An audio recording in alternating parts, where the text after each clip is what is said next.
Honestly, It's a lower level spell. if anything, I'll do it myself. And basically what I'm going to do is I'm going to look through and find like spells that specifically jump out to me as things that shouldn't require a somatic or a verbal. You know what I mean? Sure. More so than going through every single spell and making it either only verbal or only somatic. Right. That feels excessive to me. Right, and like having some be both is important. Like you just pick and choose a handful of them that you're like, this makes sense for them to. Yeah, I'll find a handful of spells that could stand to be just somatic or just verbal. Also, I heard and that's the end of the conversation. It's 8:26. It is 8:26. We are live. We have a biscuit. Hi, biscuit. Yeah, you don't get to participate in this conversation because you're late as fuck. First of all, we usually spend 30 minutes chatting before we start anyway. Well, we weren't gonna, but... Typically we spend 30 minutes chatting because we're waiting for everyone to show up. That's kind of true. Yeah. It's all good, though. Hello, welcome to Wildfolk, episode 49, I guess? Something like that, something in that ballpark. Last we left off, this group had traveled through the jungle to the Molasses Pass train station, a partially constructed train station in the mountains on the southwest border of Eden, where you guys were, Jane had heard that there was an unfinished tunnel going through the mountains down into Wexasass, and this seemed like a cool shortcut that you guys could use to get to Liberty very quickly, where you guys are hoping to learn more about Rita, who is apparently in some sort of a jail that you believe is kind of a front for Tesseract, and possibly Switch, Fetch and Sketch's mom, who you guys have come to believe might be in a similar or related predicament based on the pattern of dreams that you've all been having on Monday nights. You guys got to the station, discovered that there was a weird monster thing that was pulling copper wire out of the train to nest. You recovered a lot of that, although it was a little harrowing. Sketch had a little bit of a close call there, which left Fetch pretty shook. But you were able to recover it, fix up the train, and head into the tunnel. When we left off, you guys had just kind of entered this large cavern, big enough to fit a city into, where there is an enormous column of stillstone running from stalactite to stalagmite, and a pool of shimmering water all around it. The train is not moving as fast as it shows on this map. I made it very quickly, and the speed is not correct. This train pushes 25 miles an hour when it's really working.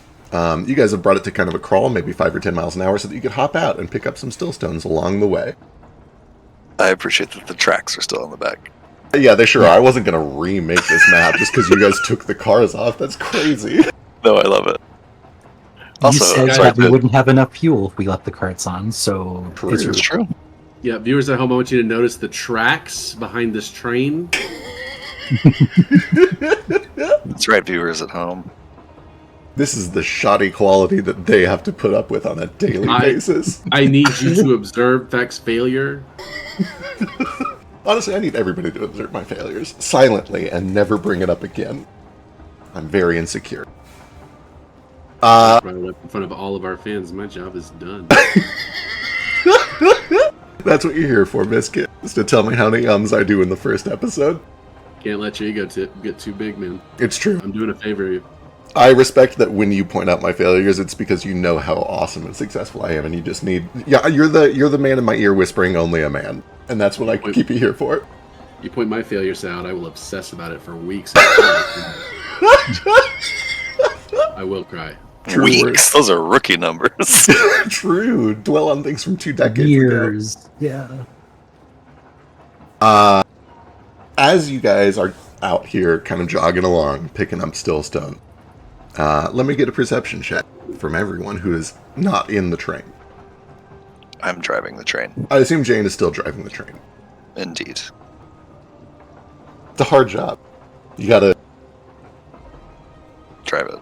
So perception check from only people that care. It really isn't as easy as it looks. It's not just a couple of levers. I was gonna say, I assume there really is some work involved. You mess one thing up, or if one and by the way, gauges at this time period are not particularly accurate. You need to predict where the gauge is going to be in 10 minutes, and if it's in the danger zone, you're going to stall, and then you're going to have to spend an hour restoking the. It's a nightmare. True. Jane. That's not perception. Oh, that's a train. Okay, just kidding. Okay.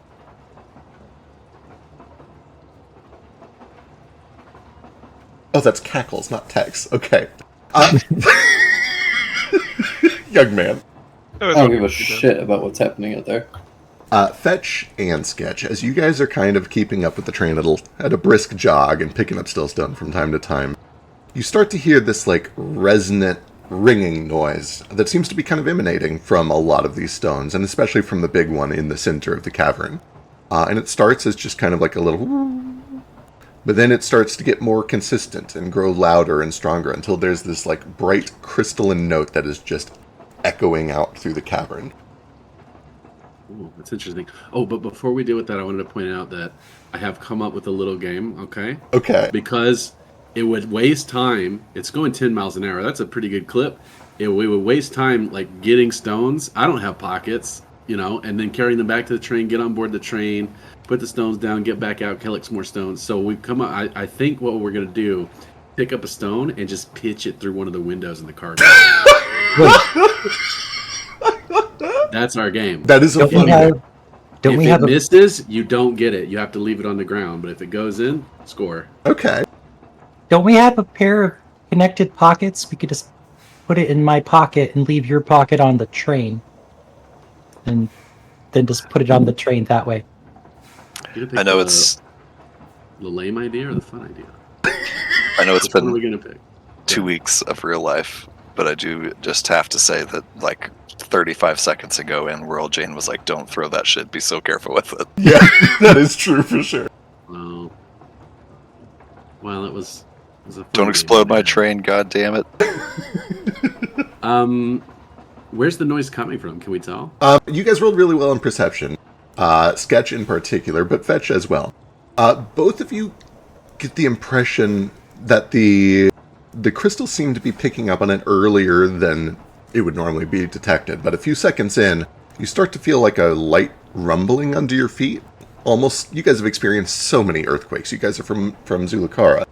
It almost kind of has that vibe, but it's more steady. It's more constant. There's just this low tremor that kind of begins to rumble all around you, and it seems that they're reacting to that. What does it smell like? Are these radio crystals? Radio crystals? No, they're stillstone. So it's funny you mentioned that, though. They are cyan stillstone, and cyan is the color of stillstone associated with long-range communication. So maybe. Yeah, but I mean, like, actual crystals can pick up radio waves. Oh, that is true in real life. Real life actual magic. Yeah, I forgot about real life magic. Yeah, real life quartz and other crystals can pick up on radio waves. I don't know if Tex... I mean, you can give me a crafting check or maybe a... Tex doesn't give a shit. This is purely for Drake. Fair. The quartz crystals we're talking about are practically microscopic slivers attached to the end of a practically microscopic sliver of copper. Okay, right. It's not going to happen in a random stillstone. But where's the fun in that? True. Sketch notices it a little bit before, in fact, quite a bit before Fetch.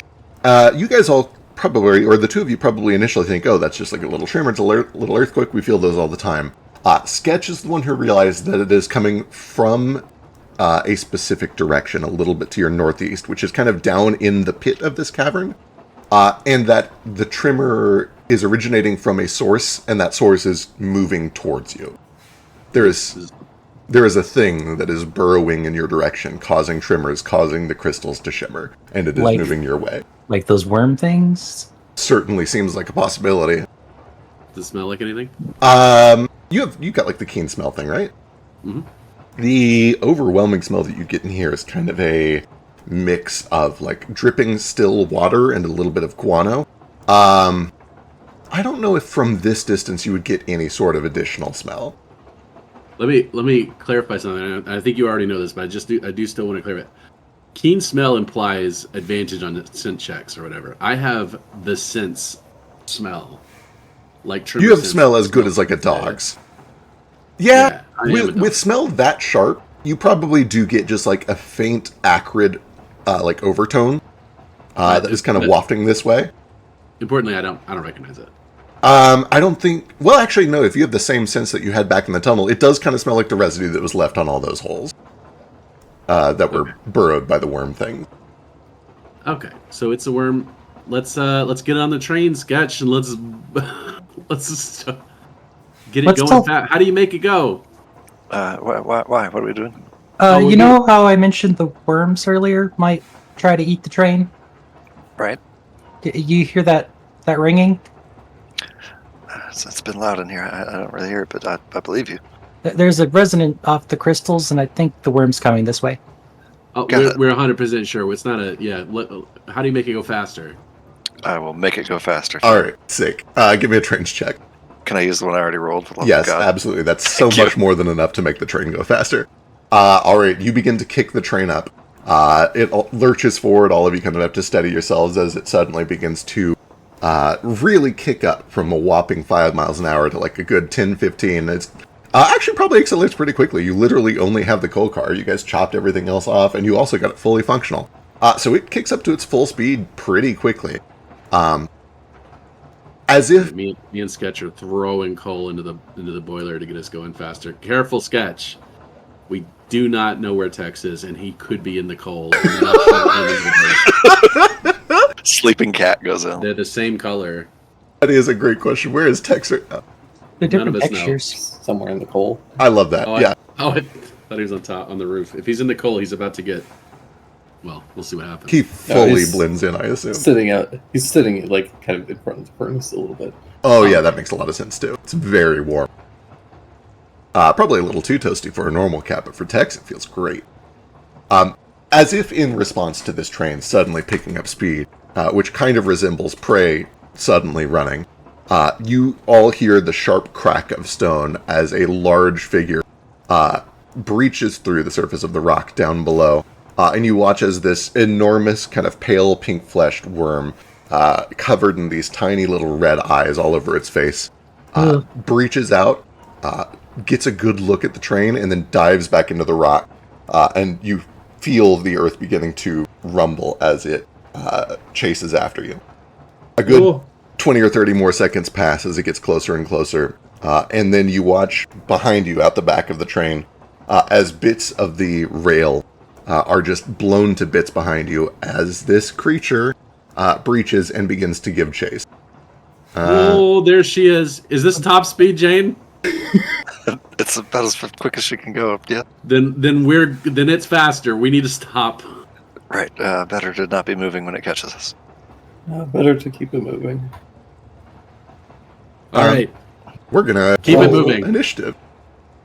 For what it's worth, it does look like this thing is having to exert itself to keep up with the train. In other words, it seems like it is using actions every turn to keep up with the train at its current clip.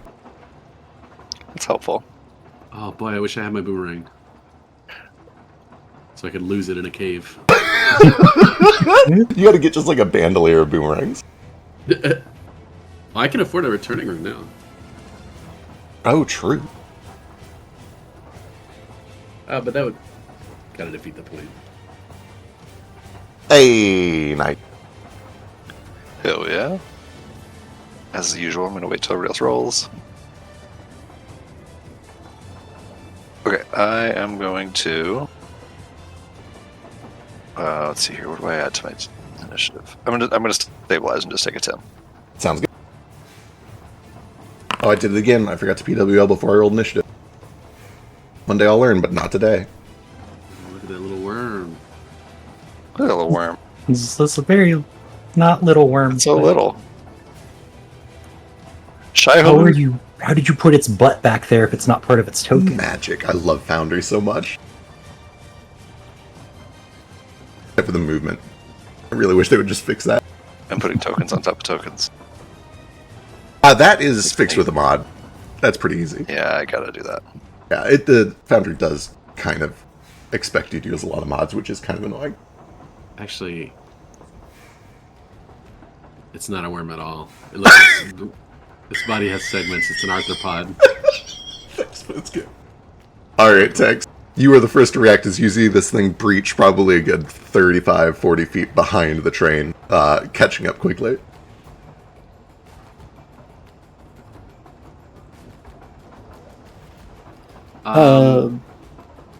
Boy.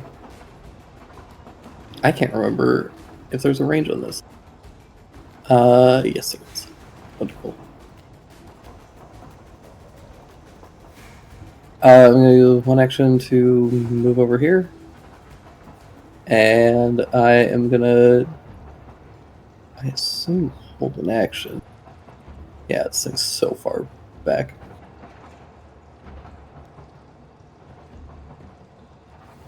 I'm so bad at judging distances. I just said like 40 feet. That's like a full 90 feet back there. Yeah.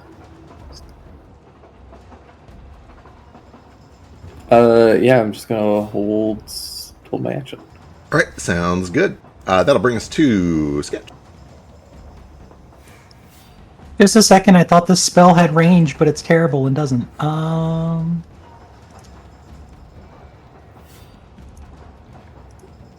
If it's 90 feet away, I don't think I can do anything. Yeah, I guess I'll clamber up on top of the bull cart up here Oh, love that. so I can get a better view.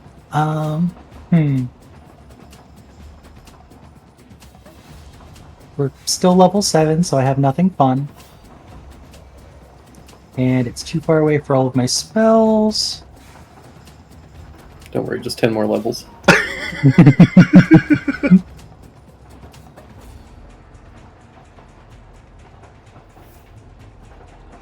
Let me read an item description real quick, sorry.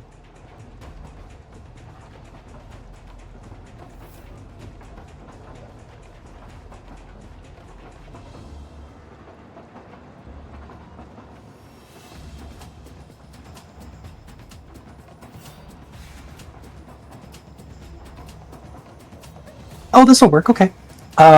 Sketch is going to reach into one of the many pockets on his cloak and pull out this little glass ball. Inside there's a, like, kind of looks like fire, liquidy magma inside. And I'm going to think I just throw the whole thing and it somehow refills itself. How does this work? I think you kind of go through the flinging motion and the contents come out of it, but not the glass ball itself. But I'm going to use my Eternal Eruption to fling a frozen lava at the Empress Boarworm here. Oh, jeez. Oh, Okay. I'm so glad somebody bought that. Let's see. How do I get this effect to show up? Simply Like frozen that. lava and turn it at the same type of time magic. Loop through time, reforming itself after it's been used. You fling it with the effect of frozen lava. Okay, wonderful. And frozen lava.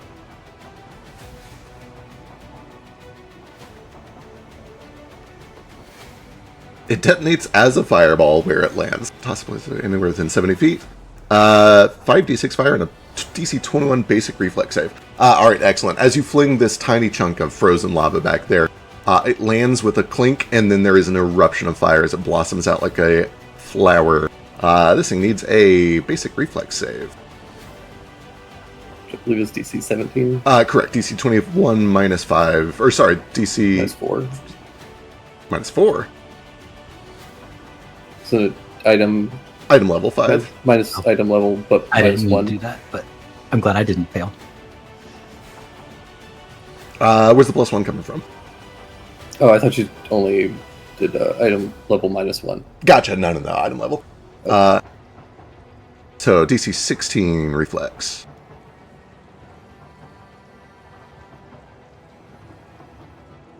That is a success for half damage. Go and roll me 5d6 fire. Okay.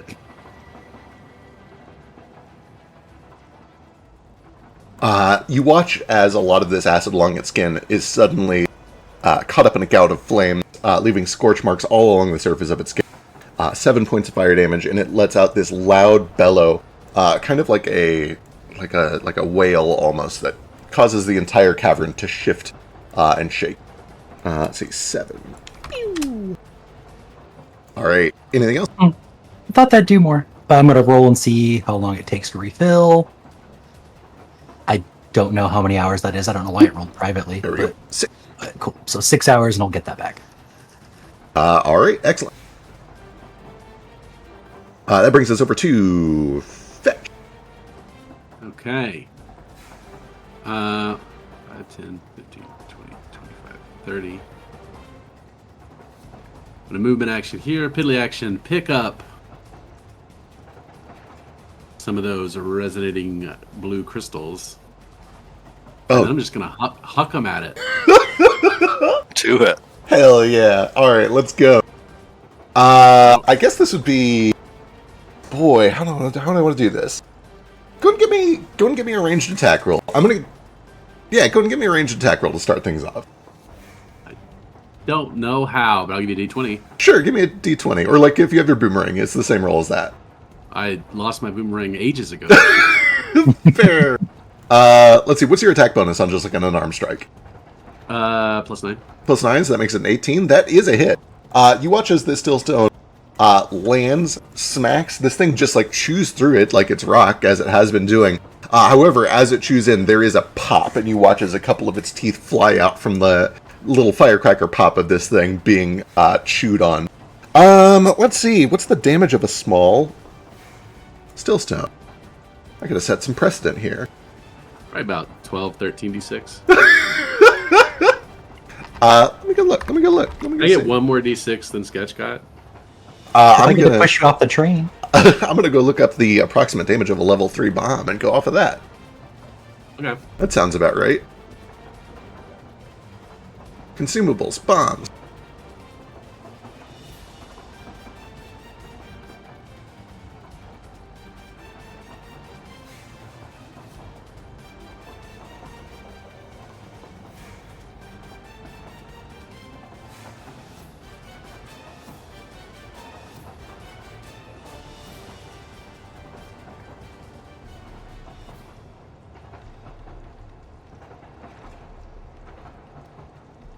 Here we go, perfect. Give me 2d6 plus 2. Hey, yo, let's go. Hey, nice. Yeah, there's a pop, and you watch as several of its teeth kind of fly out as it takes 5 points of force damage as this crystal erupts in its mouth. And for my third and final action, I'll pick up another one. Wonderful, flinging that one. I've used my piddly to pick the first one up. Oh, then yeah, it would be full. Yeah, I'm out. All right, sounds good. That'll bring us to Jay. Let me just pitch real quick that I feel like you could use a piddly action to pick up not one, but 2 still stones. That is definitely true. They're like the size of, rocks. Small rocks. I don't want to be seen to be taking advantage of this. I'll do it. Okay. In fact, tell me about... I'm also not going to hit with map on this. That's a very good point. Tell me about my positioning situation. Do I need to stay right here to pilot this thing? No, you could potentially leave it and just let it coast for a little bit. There is a small risk that something strange happens in the train while you're gone, but you're only going to be gone for 6 seconds. It will run on its own. It is on rails, so to speak, and also quite literally. So to speak, and also literally. Okay. All right. I'm gonna just take one step away for a second. Just to kind of get in range of my friends here. So first action to stride. And then I'm going to...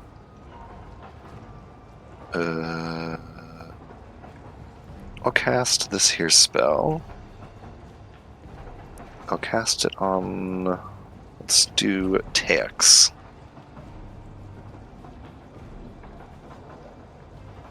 Terrible shit. Oh no. Tex, you got a 4 on deck if you need it for a skill check or a saving throw. Cool. That's one action to move, one action to do that. And then I think I am going to go back to the controls just in case this train gets jostled around or something terrible, so I can try to counteract that. All right. Excellent. And then I'll just save my last action for next turn. Sounds good. That brings us to the worm. You watch as it continues to barrel through track, causing bits of iron to just splay apart. The train is in good healthy condition. It's fully repaired and it's piloted well, which means it's moving at a very fast clip, which means for one move action, this thing only gains 15 feet on it, which sucks.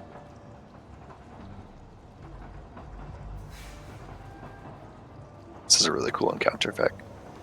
Thank you. With all 3 of its actions spit, you see that it is gaining. It will probably be here shortly. You also see that it is doing something as it approaches. As it begins to be illuminated by the light coming from this coach, you can see that from its mouth, there are tiny little, how do I even put it? It's like gleeking, right? It like lifts its tongue up for a moment and it exposes these little glands from which it shoots jets of what at first looked to be like corrosive acidic saliva.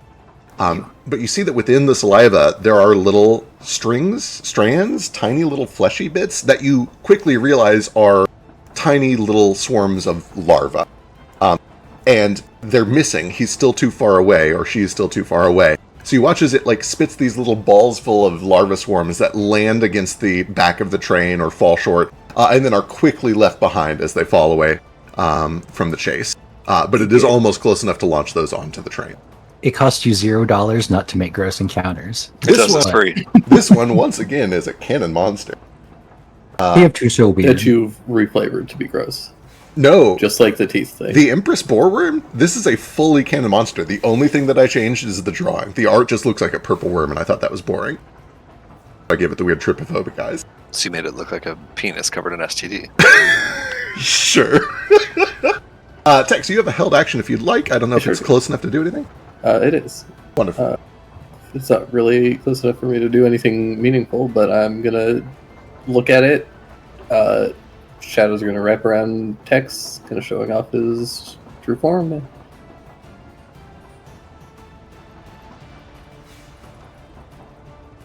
Ooh. Alright, let's see. This is against its will save, which is actually quite low. DC 14. This thing is critically success. It is frightened 2. I unfortunately don't have any of the fancy, like, it starts fleeing now stuff. But That's fair. At the very least, you watch as it kind of flinches back for a moment. It seems to realize, like, oh shit, I have possibly bit off more than I can chew here. And it loses a lot of its resolve. It kind of begins to shirk a little bit. It does eventually give chase once again, but it has its will has been shook. And that brings it back to your proper turn.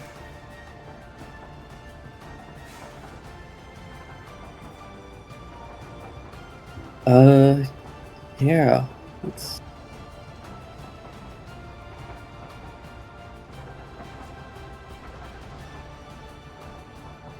I truly and earnestly have nothing to do. So I'm just going to hold my turn again. Understood. Full delay. Sketch. Okay. I remember what I bought this stupid ingot for now. Now that it's closer, I'm glad this cloak has so many pockets. Just go in another pocket, pull out a cold iron ingot. It's a little heavy, but gonna shape that into 3 needles with needle darts and fling those at this thing. Metal does return to me, thank you. Hell yeah. I don't know if cold iron's any better than using a silver in my pocket, but it's cooler. It is way cooler.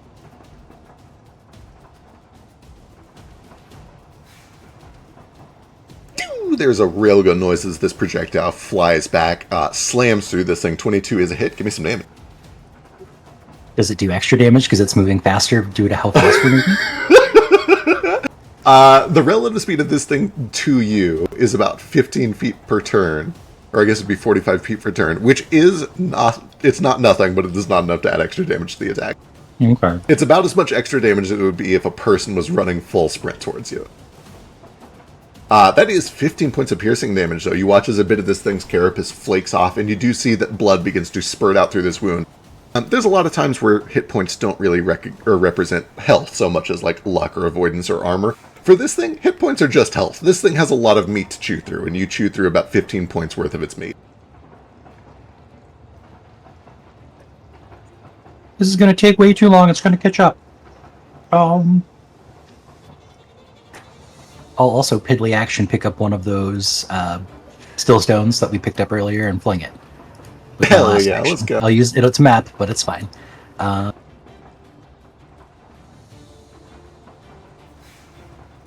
just roll a d20 because I don't have a ranged. Yeah. I believe it would just be the same as like an unarmed strike. Rogues are proficient in all martial weapons, right? After the remaster? Yes. If you weren't proficient in slings, I might apply like an improvised penalty here, but it's a sling. It's fine. 19 is a hit. Just a hit. Cool. That was 2d6. 2d6 plus 3.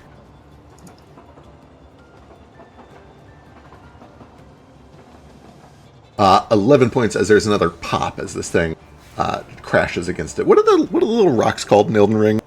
The glimmerstones? Glintstone. Glintstones. Kind of a glintstone thing going on with these things. Excellent. Anything else?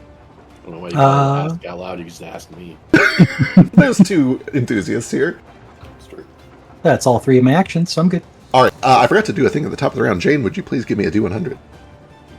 A D100, you say? On a 1, the train explodes, and we all...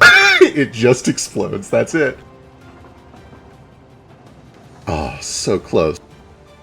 Really, honestly, so close. Jane, ahead of you, you see that the train is coming up to a pretty sharp inward bend, which is to say it turns to the right here very sharply. You know that at your current speed, it's going to be tricky and potentially precarious. The train could tip. You know that it needs to decelerate. You've like readied your whole action to deal with this stuff, right? Or at least you... I did save a whole action, yes. If you saved a whole action, give me a... You've got train... Yeah, give me a lore train instead of a crafting. Or crafting with your lore bonus if that is better. Just trains. To handle this thing through the sharp turn. Come on, Bobby. Where'd it go? There.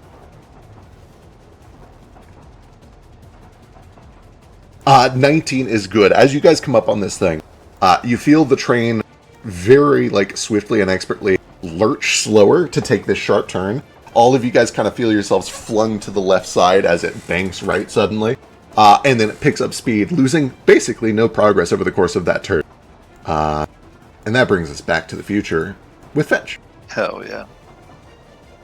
Let's go. Piddly action, pick up 16,000 stones. You can grab a big old handful of stones, yeah. That's what I said. And then, yeah, we're going to chuck it. Let's go. Hell yeah. I had all this time to, program a ranged attack, and I have not done so. But we'll use the unarmed attack. Perfect. That's what we used before. Trying to figure out what the mechanical difference between throwing a single stone and a lot of stones are. And in my mind, it feels like it becomes like an AoE thing, like less damage but big area. Or less accuracy but more damage. I'm not entirely sure. Either way, though, that's a critical hit. Yeah, hell yeah. 46, add another 2 to that, 46 plus 6 for a grand total of 20 points of damage, as there is just grabbing a whole box of snap pops and tossing it at this thing, just crackling across the surface of its skin. Oh, you've robbed me. You've convinced me to have thrown the entire handful, and now I got to use an action to pick up another handful. Got him. I feel like you volunteered almost all of this turn, actually. I don't think I told you to do much at all. That is 2 actions, though. What you got? You've done. You've tempted me, and you've done it on purpose. Or no, just one. Piddly pickup. Second action throw. Piddly pickup, yeah. Oh gosh, I'm gonna throw another one and then hold. All right, excellent. All right, this is map 4. Was it map? No, it should be map 5. Let me go find out if a sling is agile. I doubt it is. I'm not using a sling anyway. Yeah, fair. Oh, and don't forget, this is probably well outside of throw range. I'm not sure exactly what the range is. Oh, yeah, I feel like the range on a slow or on a thrown improvise is probably 20, range in increment 20, which means this would suffer a -2. So your 18, or so your critical hit is still a critical hit. AC is 14. Yeah, but just keep hitting them. All right, so map 7. So take 3 off. Oh yeah, that one's a miss. Unfortunately, this time it just 0. dives under right before all of them land. Yeah, range 20, that's right. Range works a little different in PF2. You can throw past the range, but for each increment of range, you take a -2 penalty to it. That is actually kind of true. I'd buy that. However, even without that, that is still a miss. Alright, that brings us back to Jake. Okay. Keeping this train on the tracks. See this thing approaching here, Sketch yelling that we're not going to take it down in time. She will, with one hand on the controls, the other hand gets the top off of her belt. It starts to spin in her hand very rapidly. Free action. Where are you? This is drain my item to get a spell back. 2 action. I will turn around. The top kind of stops suddenly, and Jane sees visions of Fetch throwing explosive rocks at this thing while Sketch is firing needles at it, and Tex is just kind of doing a big cat stretch and a yawn. And I will fill that monster's mind with visions of its death. Oh boy. Alright, let's see. Will save. This thing is so bad at will save. A crit fail would be just wonderful, because then it will just flee. It's got a -2 on it. It does also have a -2 because of the fear, yeah. This is going to be bad. This is going to be real bad. By that I mean I'm going to roll a nat 20. Oh, Oh no! Outstanding. Yeah, it's being torn to bits by Fetch and Sketch. It takes... holy shit. 27 points of psychic sight. damage. It's frightened 4, and it is fleeing for the next 4 turns. God damn. Bye. I think that's just the encounter, right? I can't see. Yeah. I think that's it.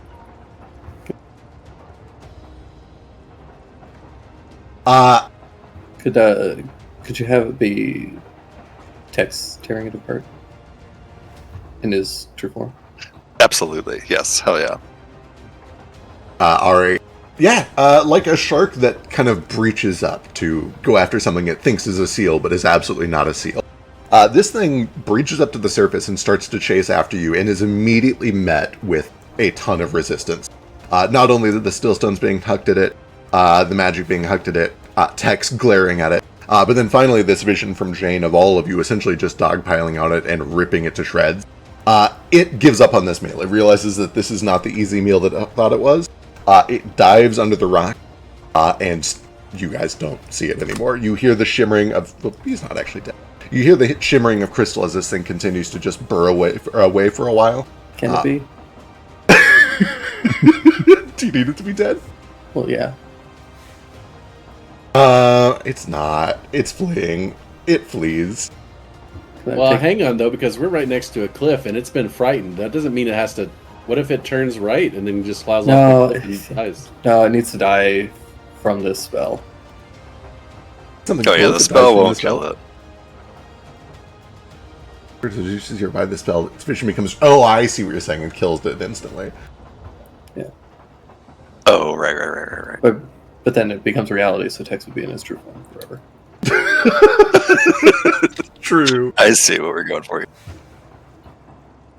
If I describe my spell correctly, I can make anything I want true. True, you can make anything conjure. Who's the DM now? Yeah. You just cast that on a bug, and then you can make a 15-foot tall golden statue that crushes it. Yep, This true. bug sees me crush it with a 15-foot tall golden statue that's inscribed with the secrets of chronomancy. Real big edge cases vibes on this one. Really just exploiting the wording of the ability. That is wild, though, that it just says it comes true. Yeah. This system that is so meticulous about not letting you game anything is just like, yeah, whatever the fuck you want here. Its vision this becomes case- reality. I maintain all day that Pathfinder 2 has as many like glaring oversights in the wording of some of its spells as 5e does. Yeah, the more I play, the more I'm starting to see some too. 100%. God, I want to make a system. I want to make a system so bad. Okay. Things go quiet after a time, aside from the sound of the racing engine. Because you guys are still moving at top speed, let me get one more D100 from Jane at the end of that round. You know why you haven't made a system of yet? Because I have too many other projects. Because you hand paint train rails with a raw tool. Gotcha there. He's got me, yep. With an 89, there is a switch coming up. It seems to kind of lead off to a little way station.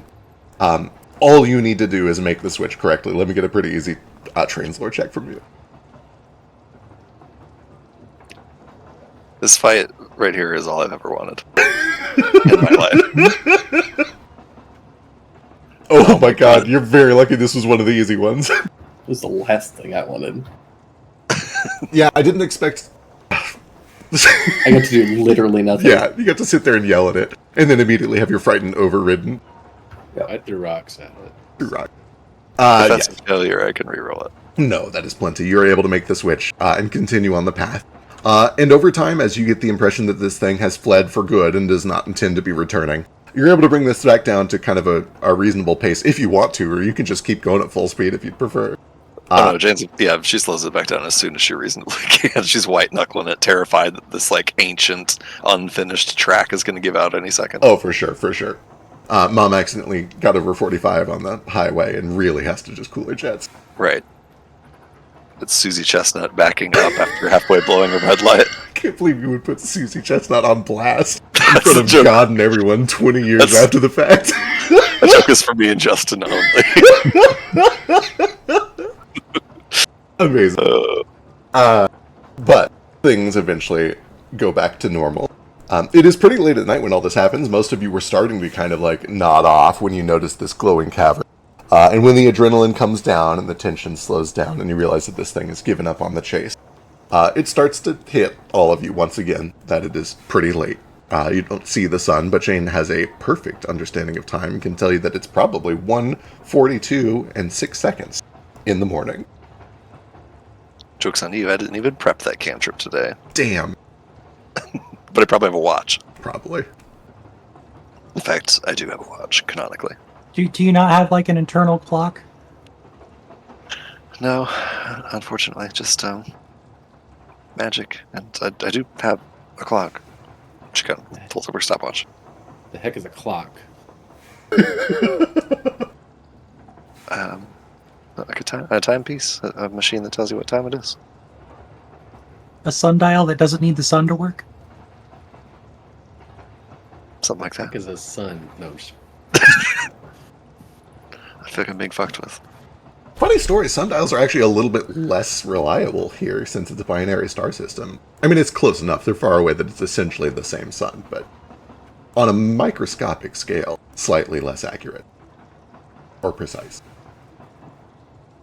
Anyway, what do you guys do? Do you guys just begin to kind of drift off again? Do you take shifts? What's the plan? Especially for Jane at the head of the train, as you are starting to feel the effects of being up for a very long time, hiking through the jungle for 8 hours, working on a train for 3 hours, and then, conducting the train for another 3 hours. I think she's like very possessive of the controls and very possessive of like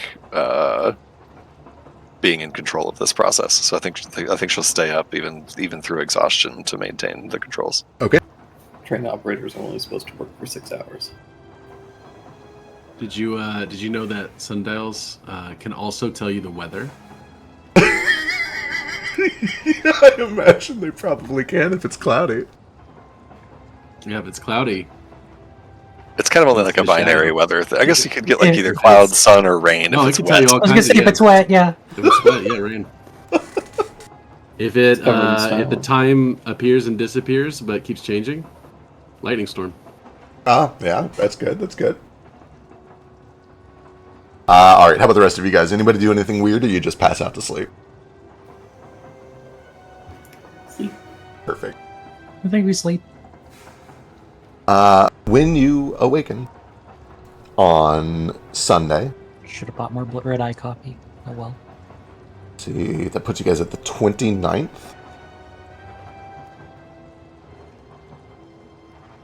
You find yourself pretty much engulfed in darkness. I'm going to leave it on this map because I don't have a map for all the different caverns that you guys go through.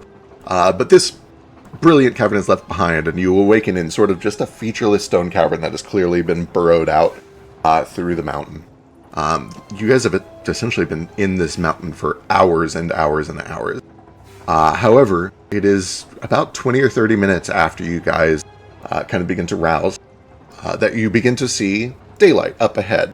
The end of a tunnel, you see this pinprick of kind of reddish-orange light coming from the tunnel ahead of you.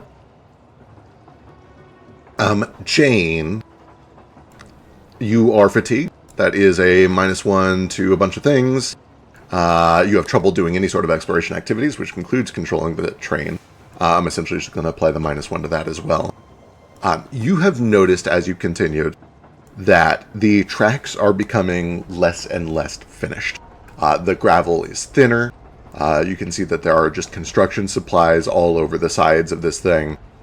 It is becoming clear to that you're approaching an area that was less finished about this track as you reach the mouth of this cave. Gotcha. What do you do as you see daylight approaching, or at least a light at the end of the tunnel approaching? As I say, if I'm getting the sense that this track is like probably going to stop soon, and that I've reached sort of the end of its. Seems like it, yeah. Or at least an area where it is less finished. Yeah, makes sense. I think I'll like slow down to like a crawl until we get to a point that is literally impassable before I stop, but definitely being as careful as I can be and erring on the safe side. If I'm unsure at all, I'll just stop. All right, perfect. You begin to lurch forward at a very responsible speed, like a 5 or 10, until eventually, as you approach the mouth of this cavern, you begin to see daylight beyond. Where is this map? Do I also, I presume, not gain any benefits of a rest on Correct. account? Okay, cool. Yeah. I think that's true. I'll double check that here in a second.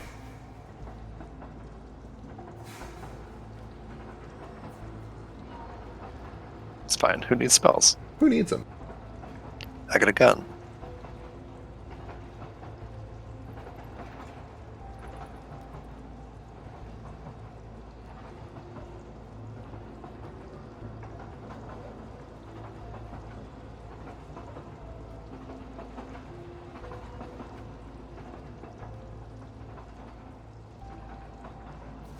Eventually, you guys are all kind of awakened by the harsh light of the Badlands of Wexisas.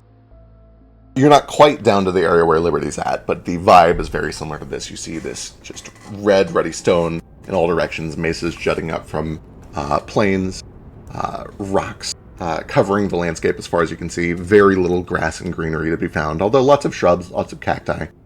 You can see that the sky here as you emerge is huge and brilliant. There is the morning pinks and oranges are illuminating just these tall, billowing clouds.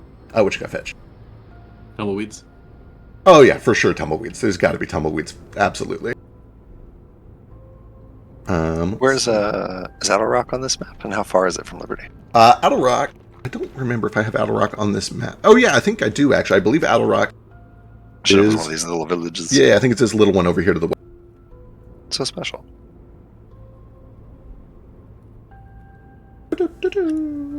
Overworld.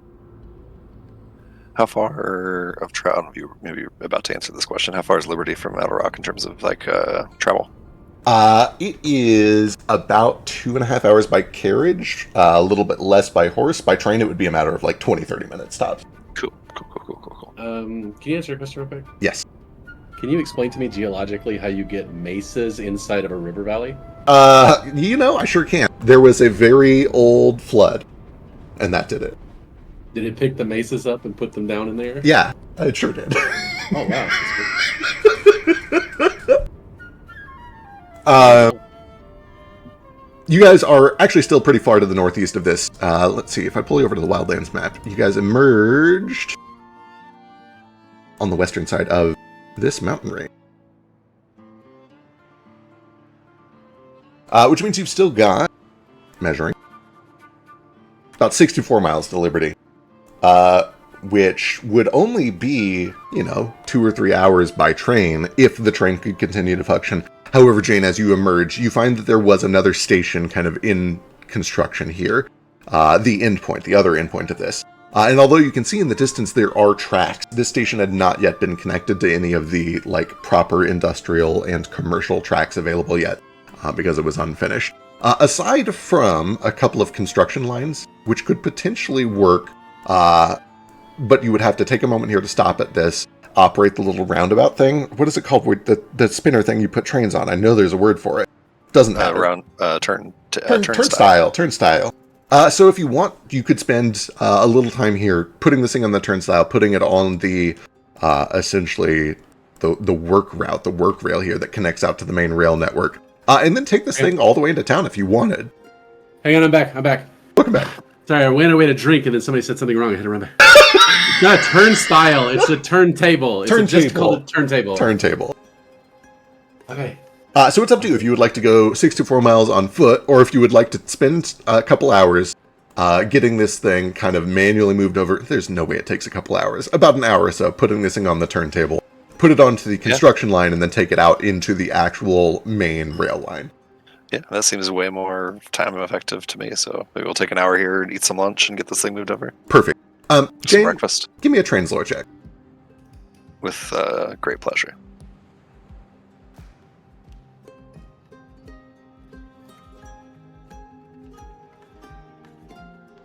If that's a failure, I have options. That is a success. You know that you're able to do this without too much work. There's a little bit of manual labor involved, but you have a few of you, and some of you are even strong. Sort of, kind of, sort of. It does occur to you as you start to get things set up for it, though, that the main rail network is live. It's hot. There are active trains on it. Normally, all of that would be sort of conducted at sort of a central headquarters. There are conductors that make sure that trains are on the appropriate lines at the appropriate times so that doesn't cause incident. You can absolutely do this if you want, but I don't need to tell you, the ATC officer, what that could cause, what kind of an issue that could be. And Jane would be aware that this could cause issues, or it could go totally fine. There just might be some encounters involved with it if you were to do that. Can I do like Thomas the Tank Engine and fly up off the tracks and just sort of jump over any other trains that come? Yeah, if you just press A at the correct time, actually, you hop right over them. It's like the Google Chrome offline game. I think that... How long is this going to be if we just hoof it? If you hoof it, it is 64 miles, which I think is a couple days on foot. 3 days. 3 days. 2 or 3 days, yeah. Ugh, disgusting. Time is of the essence here. 3 days. Like, you can maybe make 24 miles in a day's travel. So like, with what I know about trains and what I know about Liberty, especially, and Wexus has, like, is this like suicide? Are we like going to run into another train and die if we do this, or do I have? Especially given the fact that you're a single car, you can accelerate and decelerate very quickly. It's not going to be suicide. It just might raise some... People are going to notice, right? There are officials and other train conductors who are going to be like, what is this random stray train doing here? This is messing things up. In other words, it is not going to be a clandestine entry to the city. Yeah. You will make a scene. Not to mention train spotters, which in an era where trains are brand new, I bet you there's a bunch of them. Oh, absolutely. Yeah. I think Jane will just going to bring this up to the group. I can get us on these tracks that take us to Liberty, but I don't have any way, I don't think, to get in contact with anybody. It's not going to be subtle, and it could be dangerous if we're not careful. We could go the old-fashioned way, but that's going to take days. Time is of the essence here. I think I think maybe I should at least take a nap before we keep going. If we're going to take the train route, we'll lose some time that way, but less time than we'd lose otherwise. Can I actually hold on, let me read an item. Carry on. Sure. Do I know the sorry. Do I know the name and rough location of the conductor by chance? Give me a translate check. Mr. Conductor. Let's go. Hello, Mr. Conductor Man.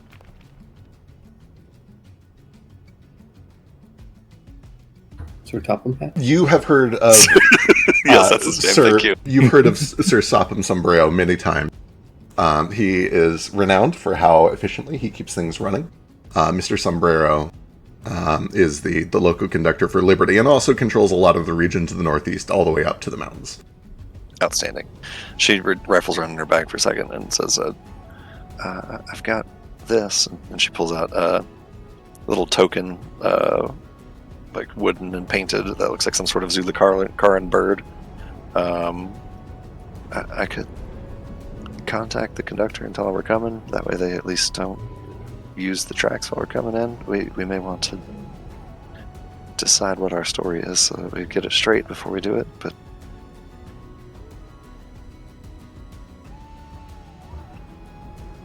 Are there any small towns on the way? I assume so. Yes, There's absolutely. For sure. Mostly like mining Is there- settlements.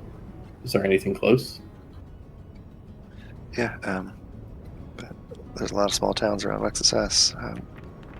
We probably wouldn't take the train straight into Liberty. Maybe get us somewhere that's a shorter walk.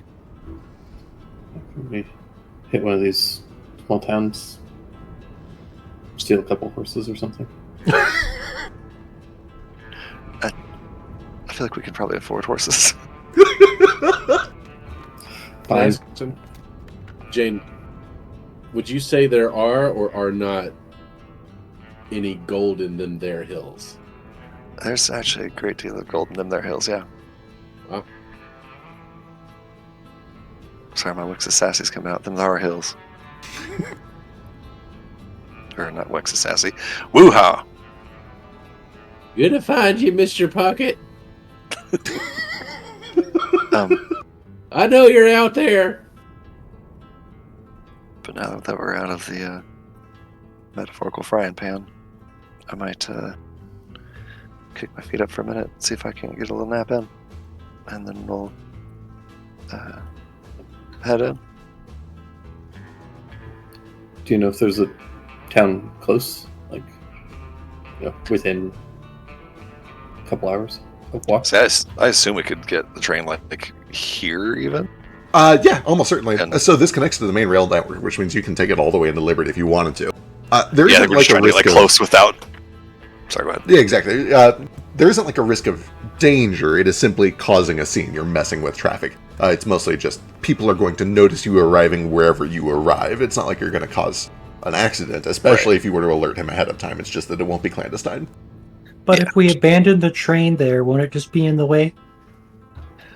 Probably. I don't know. They might be. I mean, for all I know, someone might be willing to pay us for this train. I mean, we brought them a whole. It's not in the best shape, but it's functional. It's parts, if nothing else. Yeah, no check required. This train is expensive. Anybody would be glad to take an abandoned reclaimed train. I don't think anyone's going to be upset or upset with us for essentially helping salvage a lost piece of equipment from an abandoned mining site. Okay, but for real though, my old prospector voice is pretty alright. It is. It's pretty impressive, especially for not It's growing up the- around here. It's the only voice I know. Take your nap and then get this train on the tracks and keep going. All right. Jane finds like a, I don't know, like a bench or just like a box or a crate or something, and sits down next to it, rests her head back, and is snoring in 10 seconds. Excellent. What do the rest of you guys do as Jane kind of finds somewhere to nap and passes out? You guys are still, for the time being, at this abandoned workstation, this partially constructed train station. Sun is beating down. Even in the early morning, you're pushing a good 90, 95. It's blistering out here. It's dry, it's parched. Beautiful, but, the sun is a deadly laser. I'm practicing my Wexasassy, which is one of the very few languages I have proficiency in. Absolutely, you picked up a little bit on your travels through here before. Both in preparation for and over the course of your journey to head up north to Yapaka Port to find Sketch. I think I speak Wexasassy better than I speak Common. It's probably pretty close. I didn't know you knew it that well. Yeah. Neat. But can you speak all of the elemental languages? I don't think so. I'm kidding. I'm sorry. I just need to be better at something than you are. I'm going to look around the abandoned site here and see if there's anything we can salvage, if we're going into town to sell the train anyway. Ooh! Yeah, give me a crafting check.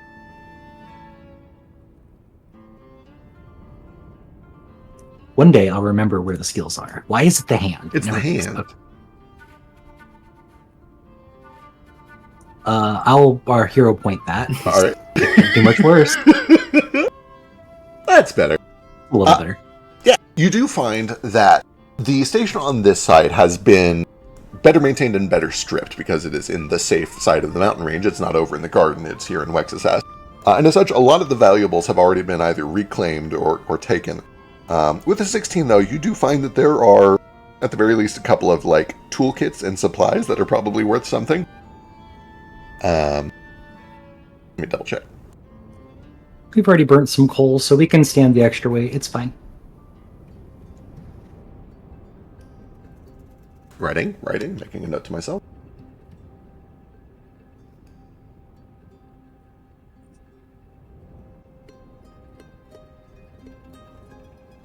You essentially find about 12 gold in toolkits, supplies, and spare parts that could probably be sold to anybody that's looking for machinery parts or spare metal that were kind of tucked away in a place where it looks like they were simply forgotten by whoever was responsible for cleaning the station up. They're also conveniently, like, not marked or branded in a way that would mark them as, like, taken from the station. They are, they're unmarked. They seem like they could be moved easily with no problem. Okay, Well, I'll try now, to... hold your horses. Ain't those finer than a frog's hair? Where'd you get that? On the ground over there. Do frogs have hair? Hush your mouth. Lucky? Boy, I bet whoever forgot that be madder than a wet hen, huh? Let's go! Yeehaw!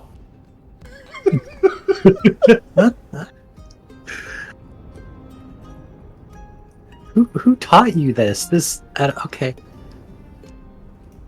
An old drunkard. He said he was the fastest gun in the West when he was younger. You know, being the fastest isn't always the best.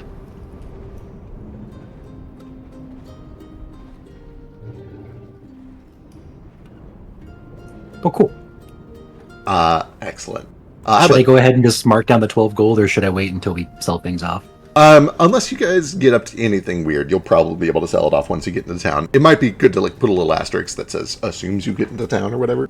But, you know, realistically, you've got 12 gold worth of loot that you can pawn. Let's see, double checking.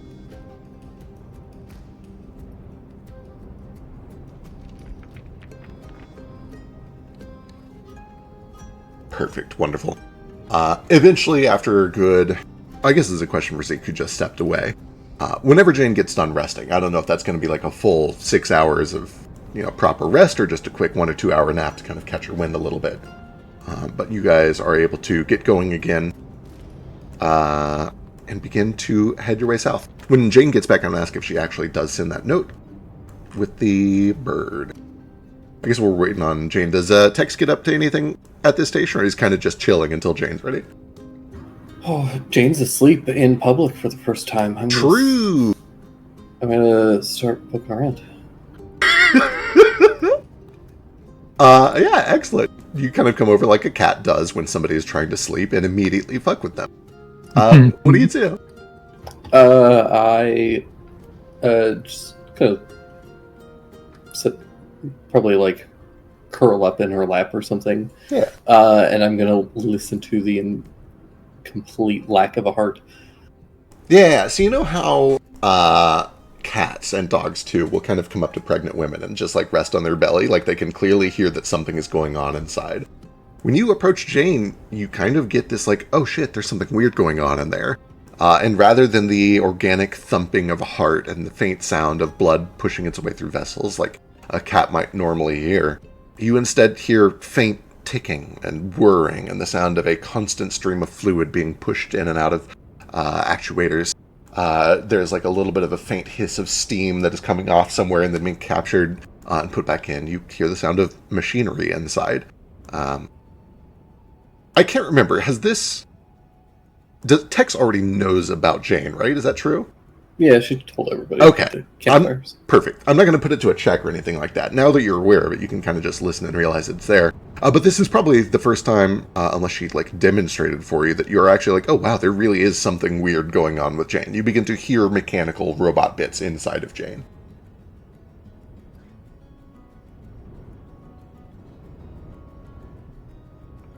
I'm just like looking her over while she's asleep. You can see she's got this pistol at her hip. You can see that she has the stopwatch, which I believe she wears around her neck. Probably most curious of all is this lead top that she keeps almost like on a little holster next to the gun. You've seen her use it for magic a few times.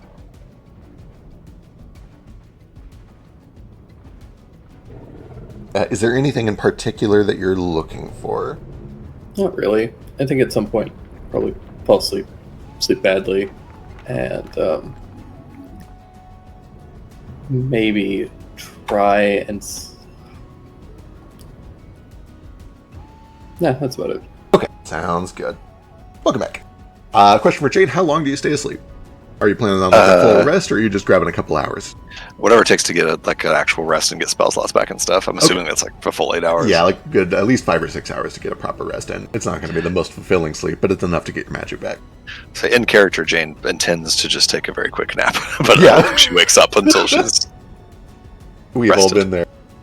Perfect. Then it is probably pushing something in the ballpark of 2 or 3 in the afternoon. And I imagine what wakes you up is that the sun has kind of shifted to a different angle where it is now like landing right on you to the point that it is uncomfortably hot. If you had human skin, it would be burnt at this point. You do find that Tex is kind of curled up right next to you, almost hot to the touch with all that black fur, but he doesn't seem to mind.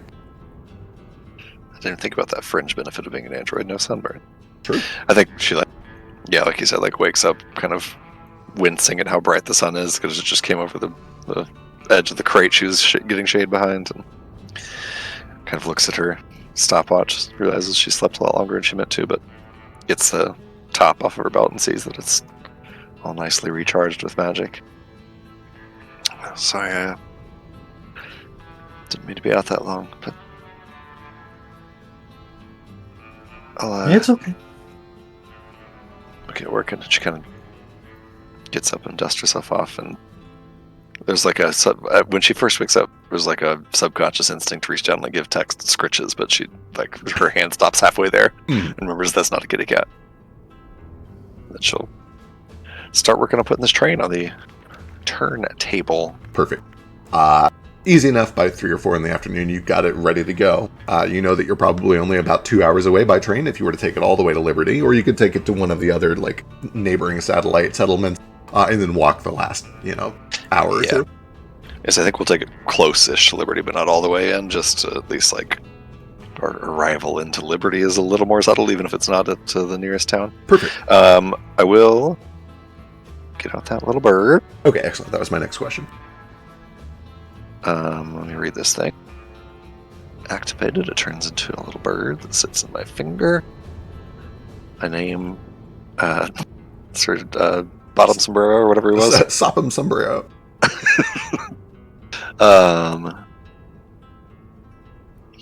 I got 1 minute. Talk fast. So I don't know the names of all of these like railways, but I'll basically just tell him that we've salvaged a train from the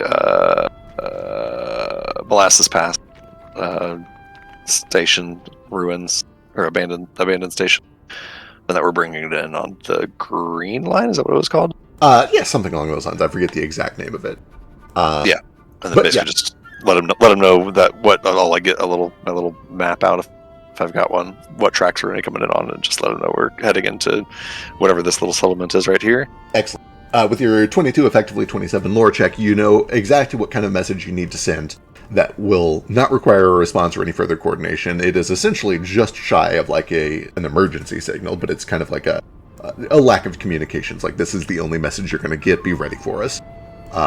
Yep. Tell them where you're coming in, tell them the rough time of arrival, and do everything that you think you need to do to be able to get this thing in without causing too much of a problem. You watch as the bird folds itself up and begins to fly off to the west. Well, butter my butt and call me a biscuit. That bird done flew the coop. Did you see that? I had a feeling that thing was going to come useful. I reckon that bad boy's going as the crow flies. Hold your horses. Golly, it's hotter than blazes out here, ain't it? You said it was the sharpest shooter in the West that taught you that. Yeah, that's what he said. It's honestly fairly convincing. It's a little more theatrical, but I've certainly met people down at the Blue Box that sound like that. Well, he ended up being a little bit too big for his britches. You know Did who he you sound like? boil his brain or something? He got up all high and mighty and thought the sun came up just to hear him crow. Turns out, you can't make a silk purse out of a sow's ear. So, he was just a drunk. Just that doesn't actually mean anything. Yeah, Fetch just knows a lot of, like, euphemisms and sayings. None of it is making any coherent sense. He didn't have the sense that God gave a goose. Before long. That one actually did make perfect sense to me. True. Before long, you guys are all back on the train, headed on your way down to the west. Continuing through, you guys kind of blaze past all of these mesas. Eventually, you kind of pass through a little bit of a dip along a river where you see there's decent vegetation. There's like a little canyon that there's a lot of wildlife and a lot of greenery in. But then eventually you pull back up to one of the flat plains where you begin to see settlements pass by. Every now and then you guys will come like blazing through a station where people are kind of waiting by the mail hook and look kind of surprised to see just a lone train with a single car come soaring past. But you do find that the entire way is clear. You see that there are a couple places where trains have been deliberately pulled off to a side rail to allow you to pass through. And before long, you arrive in a small little settlement just to the east of Liberty, about, an hour on foot, 30 by horseback. You come to a crawl at a small rail yard. You can see there's a few other trains that are waiting there. The local conductor is this big orc with this beard that kind of goes all the way down to his navel. The big prospector vibe on this one. You see that one of his tusks has got a gold cap. He's got these small wiry glasses. He looks at you. And as you bring it to a slow, he kind of like dusts some of the coal off and coughs through some of the smoke. It says, "You're the one that we were told about. Runaway train? Some sort of salvage or rescue?" Yeah, out of Famador, just hoping we could make a little scratch if we brought some old machinery back to its rightful home. Salvage. I like that. Well, whoever you sell it to is going to be quite happy, I'm sure. Yeah, it's pretty good quality. We fixed her up, but she was already pretty good. Looks Lord like willing and the creek don't rise, we'll sell it in Liberty for a good penny. Yeah, whoever left that in there was about as sharp as a bowling ball, I think. Really should have salvaged it. Whoever it was could have fallen into a box of tits and come out sucking his thumb, I think. Heat stroke got to him. Yeah, he lost it. No, I reckon you're right. Although I did hear that anything in the garden didn't make it. I'm surprised you were able to pull this thing out of the jungle. Well, I'll tell you what, I feel mighty privileged for sure. I got champagne taste on a Kool-Aid wallet. You ever heard that one before? No, I've never heard that. What the fuck is Kool-Aid? Well, I don't really know the word. You do find that after the pleasantries, this guy does say, "Well, I don't know if you're planning on leaving this here. I don't mind if you do, but there is a small fee if you're going to leave it in the yard, just because we do need that slot. Something to the tune of..." And he kind of looks past you at the train and kind of over all of you. 5 gold pieces. You're pissing on a flat rock. Didn't you hear me when I told you I didn't have any money? 5? Can I get a sense of if that's a fair price? Sure. Give me another translate check. We're really going to put this lore skill to use. That's pretty steep. You get the impression that he knows that you're in kind of a weird and potentially emergency situation. He also is under the impression that you are scavengers looking to make a quick buck. That's kind of the story that's been presented, and so he assumes that, like, you guys are about to make a big haul, and maybe he just wants a cut of it. I think for that price, we'd be better off just taking it on to the next town. You don't know anybody in the market for something like this, do you? Give me diplomacy, or if you feel like it, intimidation, but I think the angle here is diplomacy. Sweet to me. My lord, guy's got a tooth with 3 gold worth of gold on it, and Charging us 5 to move a train. Can't believe it. Ugly as a mud fence. With a 20, you're able to kind of go back and forth with this guy until eventually he agrees to either just let you kind of leave it here for... You know what, actually on a 20, you are essentially presented with 2 options. You can either just leave it here for a few days and then come back and get it for 3 gold pieces. You get the impression it's not actually that much of a burden on a station. Or, alternatively, if you are willing to just leave the train with him, to effectively sell the train to him, he will gladly turn around and resell it to somebody who could use it for parts or the like. Let me go see what the cost of a train is. I don't know if I trust him. No, that dog don't hunt, I don't think.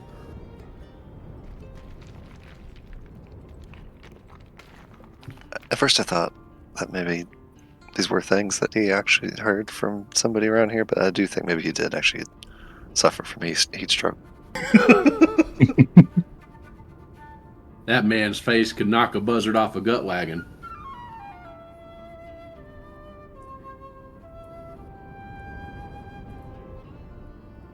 Like, how long would he have had to have been there to hear this many phrases? Like, there's so many and they don't make any sense. Dang, it is hot. The box full of titties one was pretty good. I always heard it said if it could be raining titties and he'd still catch a dick. Similar concept to the box full of titties and come out sucking his thumb sort of idea. Those are both real good. Well, I'll tell you what, I know a couple of potentially prospective buyers, and I'd be happy to do all the busy work of moving this heavy machinery around for you. You seem nice, but I don't know if you got the business acumen to actually sell this thing over, get the license and title. Tell you what, 900 gold pieces. I'll give you right here, cold hard cash. You give me a couple hours to go down to the bank. I'll cut you a nice writ of deposit for 900 gold pieces and keep the train. If you make it 1,000 gold pieces, they'll give you these toolkits also that I picked up, be useful for your business. Give me a diplomacy check. Now those tools is hotter than I don't want to say it's a cuss word. Not on a Sunday. Damn. I don't know. I mean, I've got plenty of tools. I don't know if any toolkit in the world is worth 100 gold pieces. 20 gold pieces. Listen here, Sketch. This boy's more crooked than a bucket of snakes. We don't need to deal with this. He'll get a good price in Liberty. On the 12 trains check, does 900 sound like a fair-ish deal? On a 12, effectively 17 after lore, it sounds alright. You imagine that if you were to clean this thing up and find a very motivated buyer, somebody who is looking for older hardware specifically, you might be able to get a little higher, but you're essentially turning in a 35-year-old junk train. 900 gold is still a fuck ton of money. It seems fair enough for essentially a used train dealership. Yeah, I think Jane extends a hand. Says, got yourself a deal. I'll be. Alright, well, you just wait here. I'm going to head over to the bank real quick. I'll be back about an hour. Better be.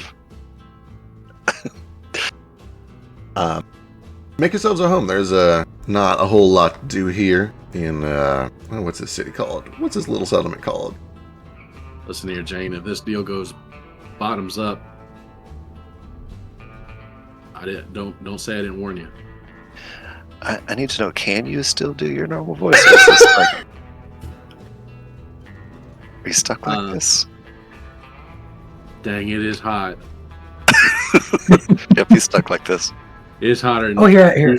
Two squirrels screwing in a wool sock.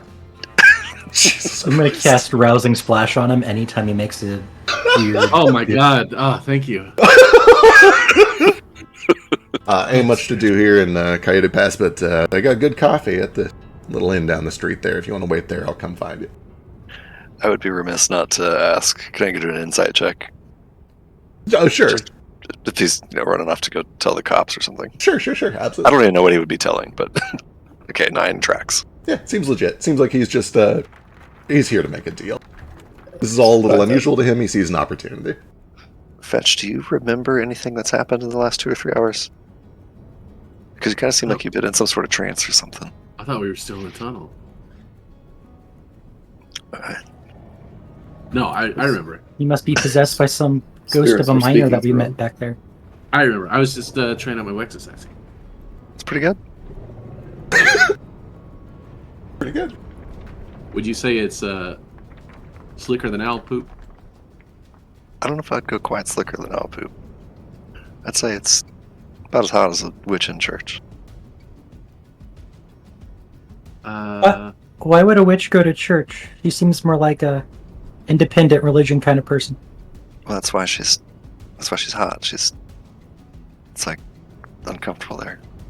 I I think. think you need to work on your wax sassy. Listen, Being burnt at the stake. born and raised.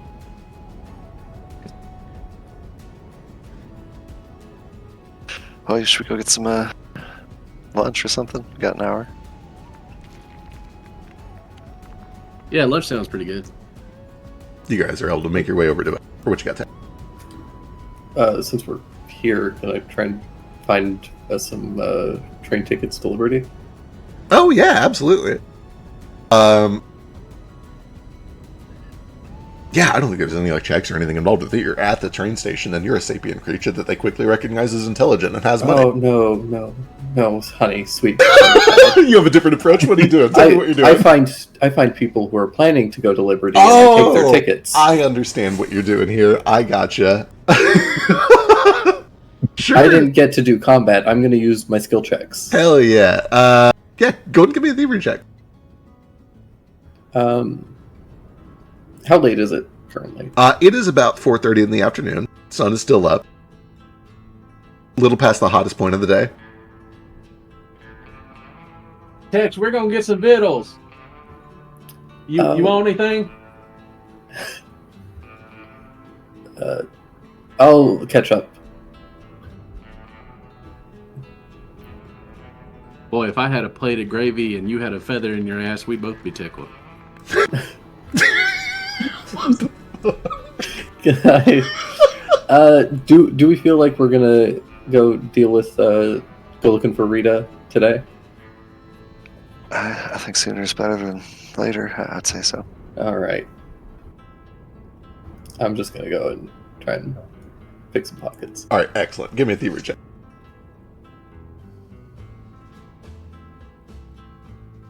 I'll use my hair point. All right. Damn. Damn. Well, 11. With an 11, you find that this is kind of a small town. There's not a lot of people coming and going. And essentially there are only... What is today? Today's the Lord's Day. Not many people are traveling today either. There are about 6 or 7 people who are kind of milling about the station. Most of them pay you a lot of attention when you come up. They're like, oh, a cute cat. There are a lot of eyes on you, and you are... to a lot of people, you're either a cute cat with a funny little backpack, or like very obviously an outsider who is an awakened animal, and there's kind of like an inherent distrust. In other words, you don't think that you could do it unnoticed on an 11. You think that people are paying too much attention. Fine. I know, I'm so sorry. I wanted this to work. It's fine. I'll just go buy a ticket. Alright, easy enough. Well, first I'll see if their trains are running today, and For sure, there's going to be a train to Liberty. There's one more train going into Liberty at about 6:30. You guys would have to kill, a couple hours here. It's not a big deal. It would be slower than going on foot, but it also means that you get to just travel by train instead. It would be slower? Okay, never mind. Then if you were to get a horse and go right away, because it's about 4:30 right now, and it's about about 40 minutes by horse.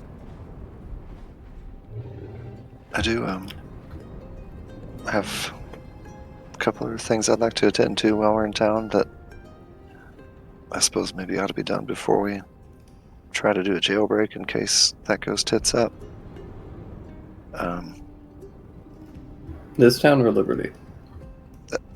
Liberty and a little west of that, Adel Rock, town I'm from. Right. I'll go grab some horses. Sure. And she'll toss you a couple coins for whatever it costs to buy a horse and sell it in the next town. Yep, negligible. If you're just trying to get a horse temporarily, drop it off in Liberty, you can do that for a few silver pieces. It's negligible. Do you want someone with hands to come with you to hold the reins? Because, horses are a lot bigger than you are. These horses will know not to fuck around. Let me tell you. But how will they know where to go if you can't lead them? I'll cast Mage Hand. Okay. All right. You were able to head over to a ranch, find yourself a couple of horses to borrow for a little bit. 3 silver pieces, it's fine. I assume you're just grabbing like 2, maybe 3 of them. Yeah, we can get away with two big horses. Perfect. That way we can double up. Sounds good. Let me get... you're essentially just using Mage Hand to lead them. Let me get animal handling. There's no animal handling. Oh yeah, I think it's nature in this.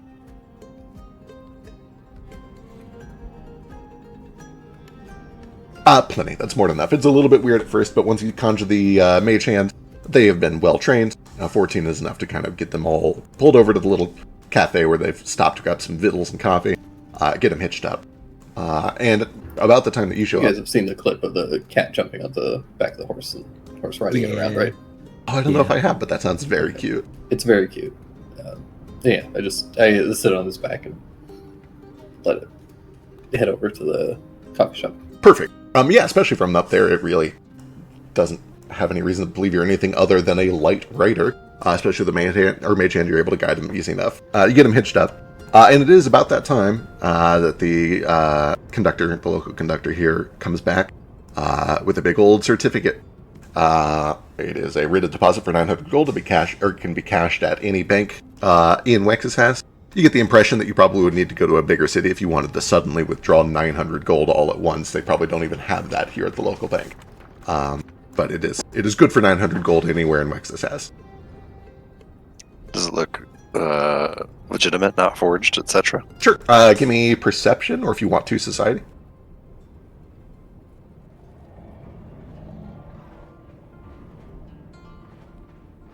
Yeah, it looks legitimate, and you would also know with that and with your background, most writs of deposit have like a very faint amount of transmutation on the vellum that they're written on that is able to verify their integrity. And you actually know the little, not even a cantrip, it's like less than a cantrip, it's just a magical recognition you can do to verify that it is real, and you were able to verify that it was just stamped at a bank.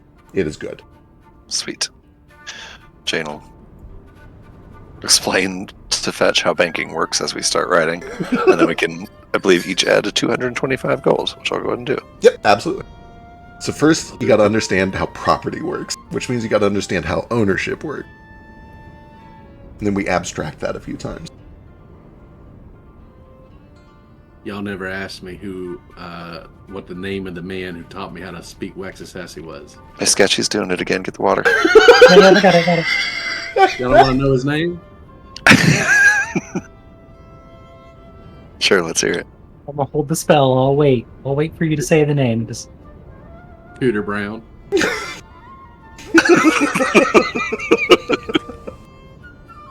That's not even a joke. It's just a funny name. It is just a funny name. It's a funny name. I do love funny names. Jane, you mentioned you had a couple things you might want to do here before the train leaves in about an hour at this point. Not here in this town, but in Liberty, and then I'd like to go to Outer Rock at some point. Let's start in Liberty, see where it takes us. All right, perfect. You guys are able to kill a little time drinking coffee, eating some delicious, basically Southern Road stop. I don't know, flapjacks or grits or what have you. I'm sure Fetch gets gravy. Oh my god, some fucking pancakes sounds so good. Right, it sure does. Eventually, you hear the sound of a train whistle blowing. You are able to hop onto this small little passenger liner with all 7 or 8 other people who are waiting at the station that whole time, and head on your way. And this is, relatively speaking, kind of just a short hop. You mean our horses? Oh yeah, you took horses. Yeah, you weren't waiting for a train at all. Yes, sorry. Then yeah, as soon as you get done with the food, you're able to grab your horses and head on your way. Let me get from somebody a very easy survival check. You have trained horses along an established road. Just don't roll a 1. Easy. About 40-45 minutes on horseback, you begin to approach the walls of Liberty. The most prominent telltale sign for those of you who have not been here before is that there is just a column of black smoke that begins to rise up from the city off in the distance until you come around the bend, following the river until you get to the gates. And that brings us to here. The center of industry in the wildlands. Liberty City. You guys are kind of coming in from the southern gate here. You pass by a few farming homesteads along the way, but eventually make your way inside where you're greeted by the sights and sounds of commerce and industry. It is a mix of strange and fascinating arcana mechanical devices, carriages that pull themselves without a horse, ships that soar overhead just 40 or 50 feet above the roofs of some of these buildings, these small airships and zeppelins.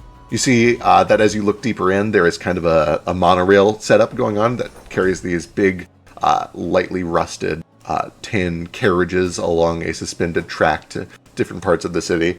But then right alongside that, you see just normal people, everyday people, farmers, miners, working with horses, pulling carriages. There is a huge disparity of levels of technology and wealth within this city.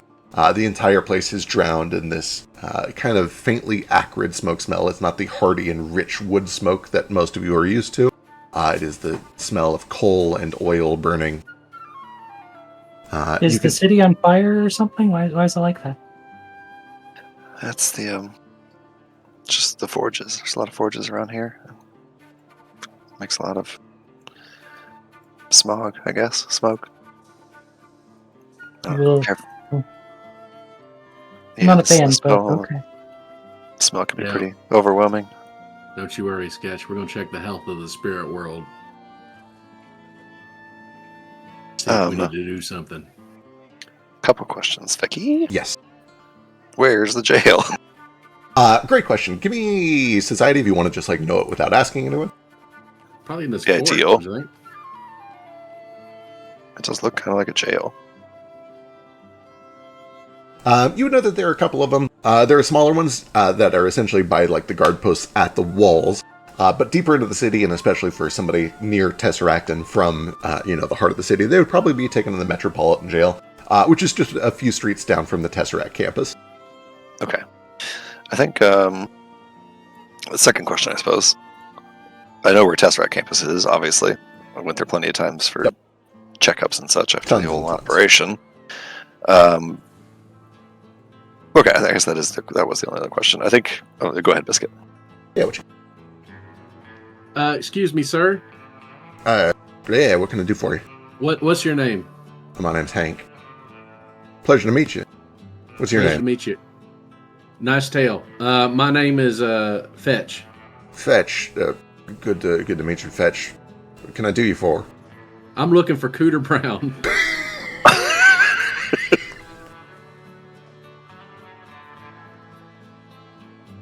Cooter Brown. You know Cooter Brown? He used to be Oh the yeah, I fastest know gun in the Cooter West. Brown. Used to be. Then he got into the drink. Well, Now he can't follow. Now he's so dumb he can't pour sand out of a boot without reading the instructions on the heel. Time comes for us all, my friend. I'm afraid, and so does the liquor. You know what I mean? Anyway, And so cheap he wouldn't give a nickel to see the guards riding on a bicycle. Fred, I hadn't seen old Brown in quite some time. Last I heard, he was shipping off west in search of some pretty lass. No, he got some. He paid his last penny to somebody for a tip on where he's going to find some gold, and he ran off on a wild goose chase. That's what happened. Could be. Anyway, sorry I can't help, but if you find him, let him know he still owes me. He'll know what it means. All right. If I find him, I'll let him know that Hank's looking for him. Appreciate it.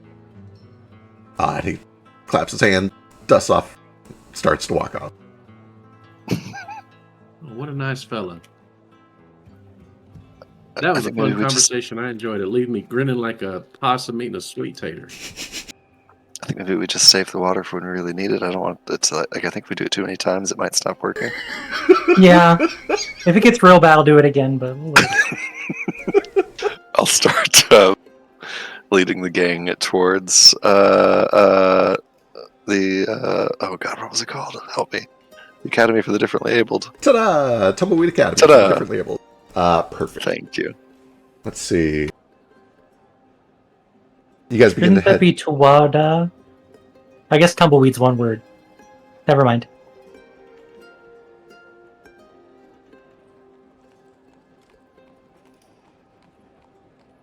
Okay, let's see. You're over here. You are not here. Eventually, Jane kind of begins to lead you guys deeper into the heart of the city. The buildings get bigger. They go from kind of simple wood construction to little bits of stone. Eventually, you get kind of these brick-faced industrial warehouses. You begin to see these tall chimney smokestacks that are just billowing black smoke up into the sky. At several points along the way, you find criers at the corners of streets who are trying to offer either newspapers or radio broadcasts or bits and baubles, things that you can buy. But eventually, you arrive. Sorry, friend, I can't afford to pay attention.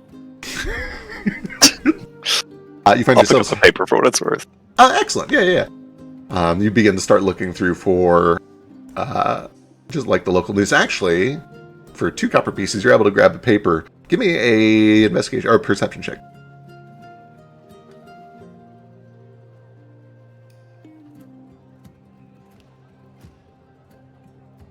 Okay, perception.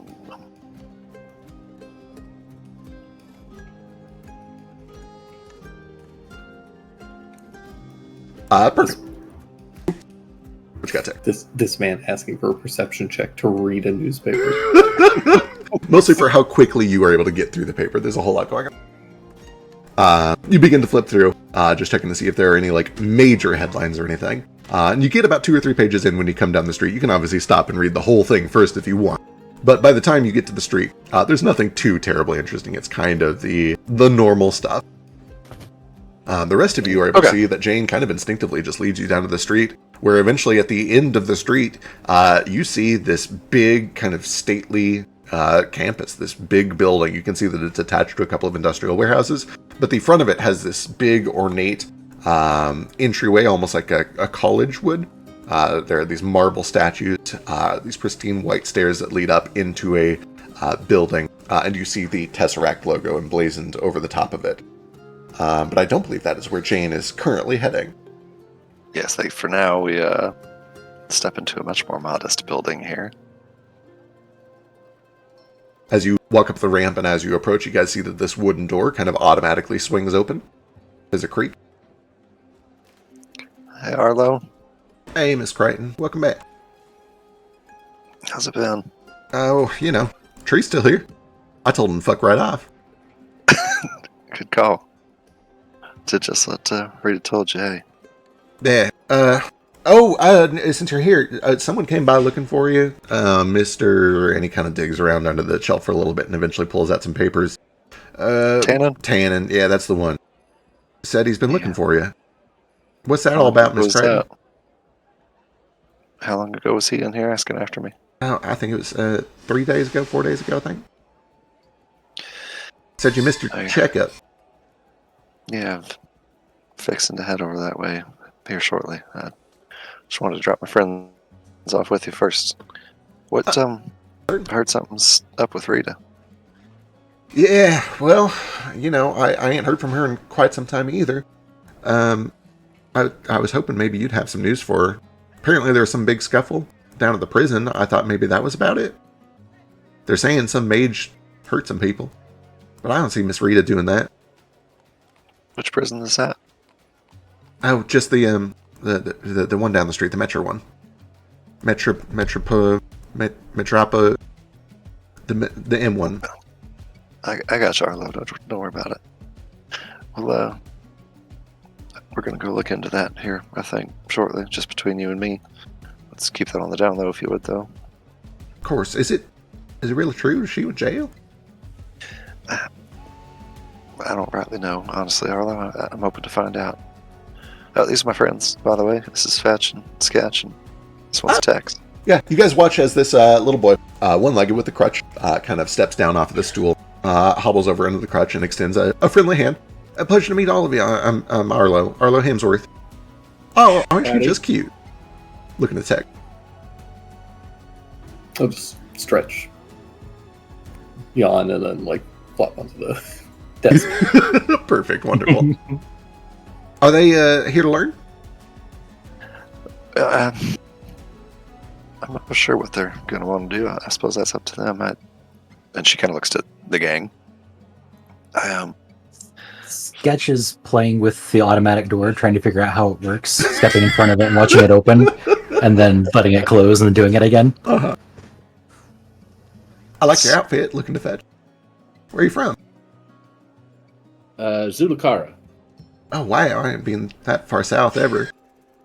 I hear it's nice. I hear that the sky and the land switch places sometimes. Yeah, true. Flips us all up cattywampus. Cattywampus. Oh, yeah.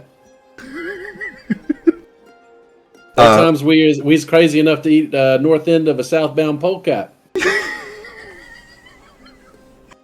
Sticks in your throat like a hair in a biscuit sometimes. Arlo does look to Jane. Oh, they fit right in here. They're just right. Yeah, he's there's some sort of, I think, spirit that takes over him when he's in this place. He sounds like he's from around here. I'm just You remember, trying to see Wex's ass. You know Cooter Brown. That's the same question. You remember Cooter Brown? Cooter Brown. Oh man, he was one of the most. Honestly, I never believed any of his stories. They were too tall. Yeah. Boy's about as smart as a long-tailed cat in a room full of rocking chairs. God damn it. Oh, that one got me. It's all the same to y'all. Before we potentially turn things southward with Tesseract, I'd kind of like to square up accounts with them. If y'all want to hang out here, I'll just be right back. I'm gonna see if I can have a word with Mr. Tannen. Tex will give you a look of like, you sure you want to go alone? She nods. I think I'm alright for now. I don't think.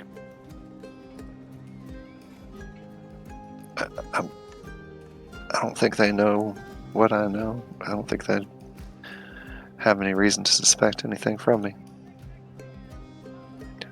Besides, I'm going in to talk to the billing department, not to start any fights or anything.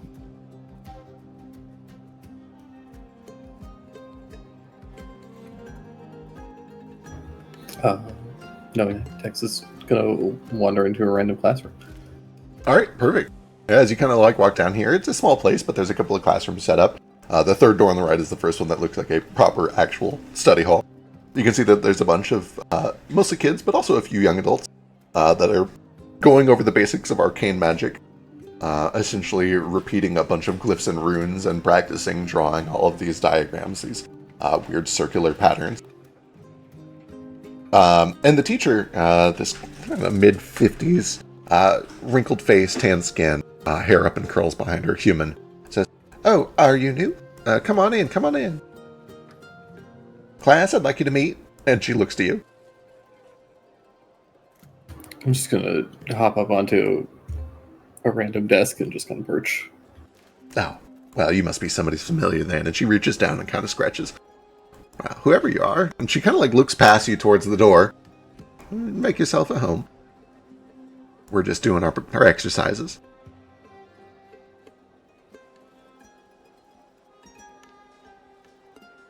Meanwhile, Jane heads out towards Tesseract. Oh, wait for me. I think it's probably best you wait behind there, Fetch. Oh, I see. I won't be long. You don't gotta explain nothing.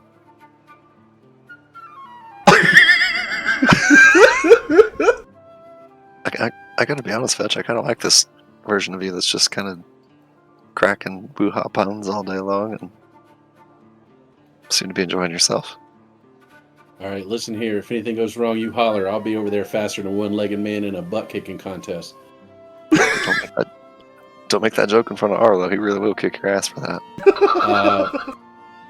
What kind of... Didn't we get Branch an artificial hand? Why can't we do that for his leg? I'm sure we'd like to. She kind of looks around the city. This is a city of haves and have-nots. Probably can't afford that sort of thing. But Dang, I'll give him Rita's some money. done everything she can to take care of people like him. Here, that's what this place is all about. She kind of points back at the Tumbleweed Academy for the differently abled. She always had a big heart for the have-nots. Huh. Hence the ramp and the automatic door. Well, all right. I'm fixing to take Sketch and get some vittles. So you want anything? I'm still pretty full from the vittles we had about an hour or two ago, but Was it only an hour or two? I thought it was like a while ago. It was about an hour, maybe hour and a half. Oh, never mind then. And then you got the payment, and then you got horses, and then it was a 45-minute over. So it's been like an hour and a half, yeah. I assume this is all just part of the persona. We're big eaters here in Lexus Ass. That is true. But I'm good for now. I'll be right back. It won't be long. Well, all right then. All right. If you feel froggy, jump.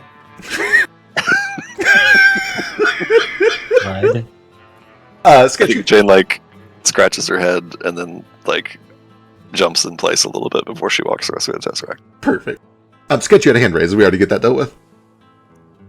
I was fucking with the door. Okay. I'm gonna ask Arlo if he knows how the door works.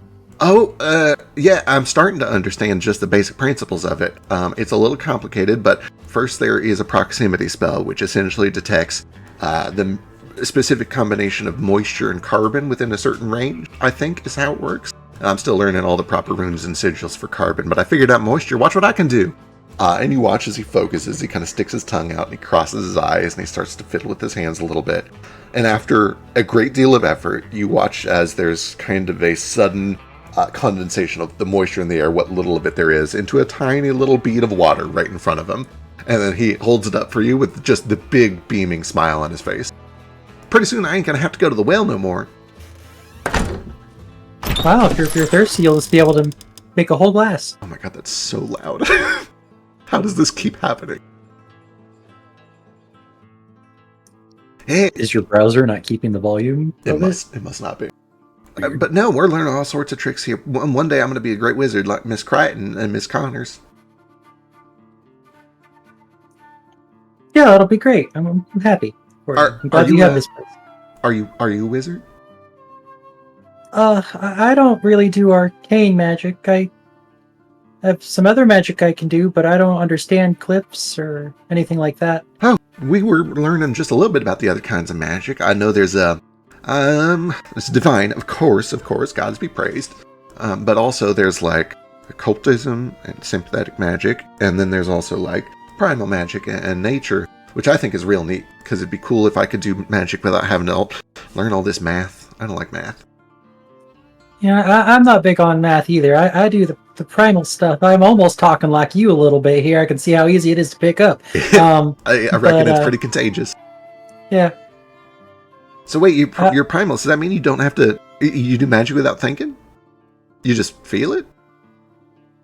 Yeah, a little bit. I mean, you kind of just feel the nature around you, and you can manipulate it, the water and condensation in the air. I don't want to show off, but I can do water too. And oh, it's quite alright. I'm learning, and I'm pretty good for 7.5 years old. I think I've mastered my letters and some of my basic runes pretty well. But I understand that the adults are better at it. You've had more time to practice. Rita says that time fixes all things. I didn't know all my letters by 7, so you're doing pretty good.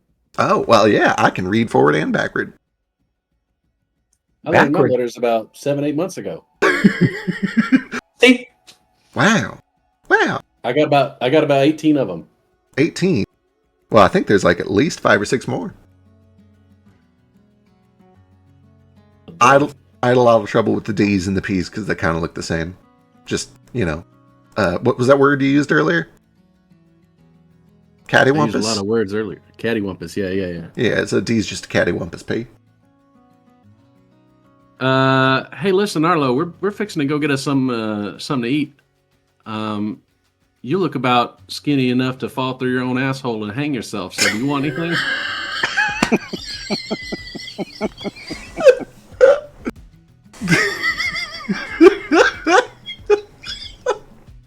Yeah, actually, if you don't mind, I could certainly use some. If you want to just, like, I don't know, where are you going?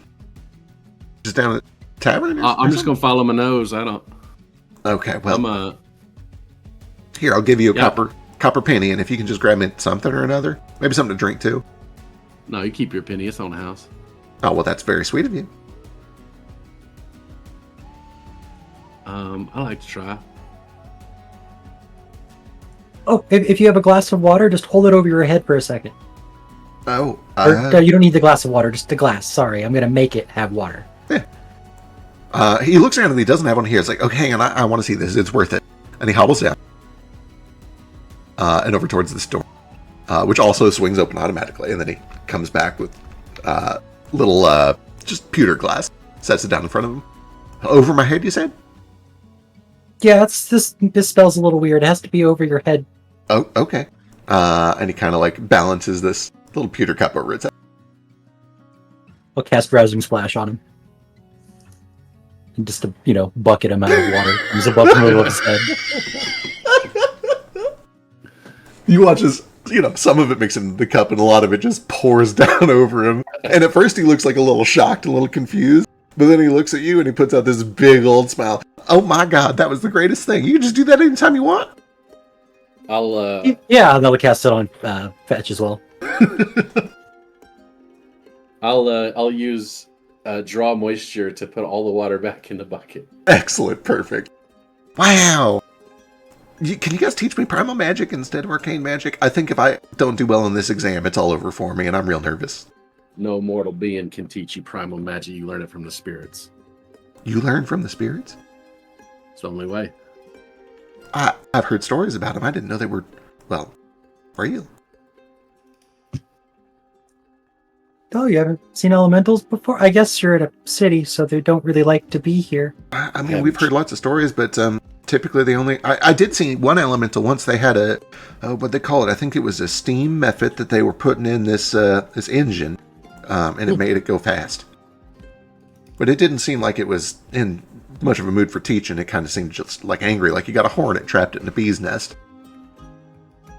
Good lord, they're doing that to spirits here? I ain't checked the spirit world. I'm sorry, Sketch. I can't keep that up. I gotta text you I haven't checked the spirit world here, but I do not think it's gonna be nice. If they're treating spirits like that, stuffing them in engines and stuff. Yeah, that doesn't seem great for Why the would they spirits. stay? I mean, just look around. The place looks like it has no spirit. Well, I'll take a look when I get a chance. For sure. Cutting over to tech in this classroom, after 5 or 6 minutes or so, the teacher does kind of stand up. All right, class, let me see what you got. Pass them forward, please. And she starts to gather up all these papers and starts to look them over. And she feels good. Becky missed one right here. It's all right. We make mistakes, but and she walks over, sets it on the desk. This part right here, it has to connect to this, or you're going to get an explosion, and that's not ideal. Oh, yeah, sorry. It's okay, you don't have to be sorry, just we don't want any explosions if we can avoid them. She keeps going through. And eventually, after handing all these papers back a little grated, she sits down and looks at you, says, hey, where did you come from? Are any of the kids... What do the kids look like? Are they all...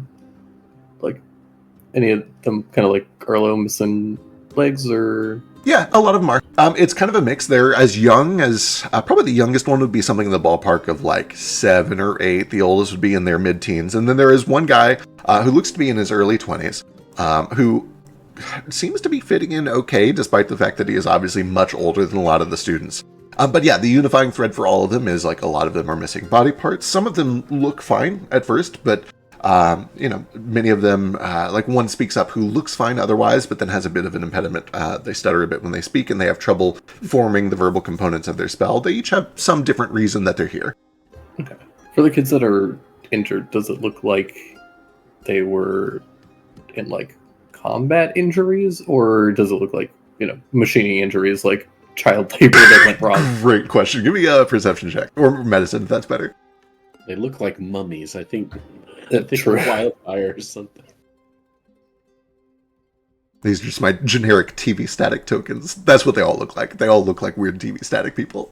Sorry, they don't. They look like mummies. 18 is very good.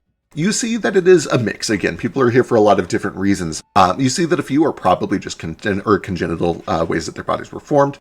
But there are definitely a couple who look like the result of injuries, and those injuries are almost all like arms, hands, fingers, things that look like industrial accidents. Okay. And I'll say that because you've been walking through this town for 10 or 15 minutes just to get here, certainly this is a place that runs on the back of cheap labor doing dangerous work. I don't think that is a surprise to anyone who has spent time in Liberty. And they have no problem sending children to the mines. The children yearn for the mines.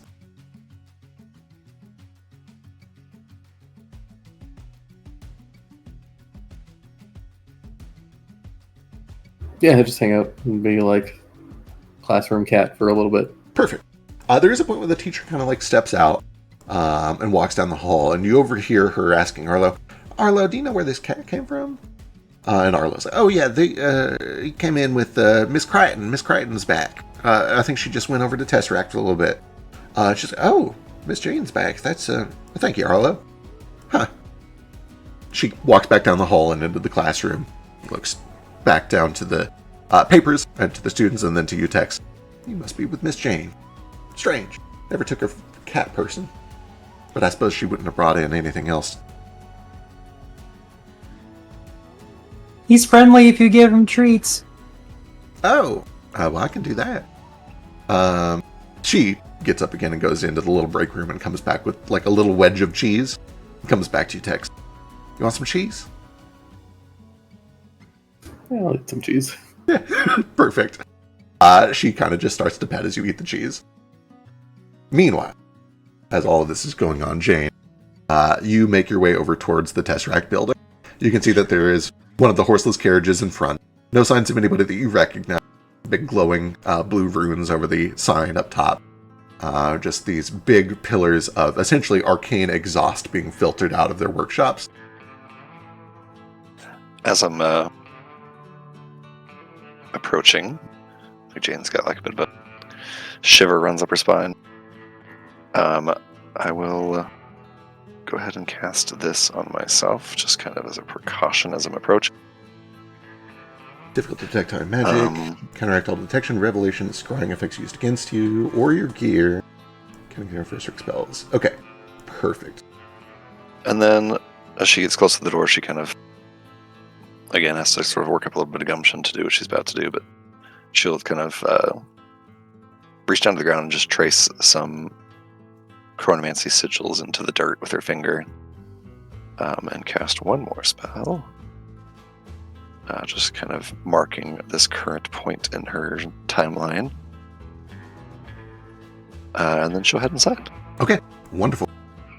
Just go to whoever, like the normal receptionist that I would go see for a checkup appointment. Perfect. As you step in,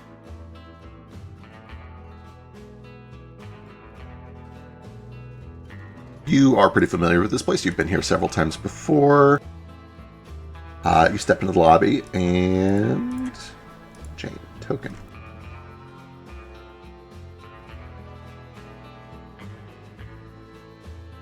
Did that work? Do you have vision here? Oh, right, it's because I need to fix that. Pull on the camera real quick.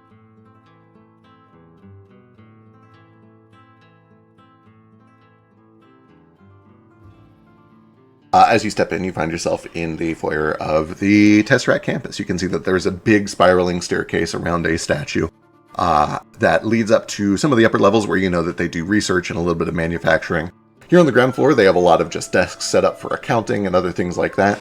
And at the reception desk, you see a familiar face, the face of Susanna Bowers, who you've seen working the front every now and then, although she's usually back doing more important work. And she turns to look at you as you step up. This kind of greenish copper-looking rocky Oread face. Ah, Miss Crichton, welcome. How can I help you? Hi, Mrs. Bowers. I was hoping Howard is in. Oh, I'm afraid that Mr. Shannon is out on business. He should be back in about a week. Ah, that's disappointing. If there is anything else that I can assist you with, I have been left in his stead to handle most of his accounts. Sure. I suppose you'll do. And she sets down her bag for a moment, opens it up, and pulls out, I don't know if it would be platinum or gold in this world, but 1,000 gold worth of her coins or whatever bars she has, or whatever, and just sets them down on the desk. You do notice as you're pulling out this enormous sum of money that Susanna maintains a very straight composure, but a few of the workers who are just kind of doing booking and accounting over at these desks look up with a surprise that is a little bit hard to mask, to see somebody walk in and just set down 1,000 gold pieces on the counter. Right. She does her best to ignore those glances and sets the money down on the counter, and then looks at Susanna and says, "This should square my account up. Should be paid in full if I've done my math right.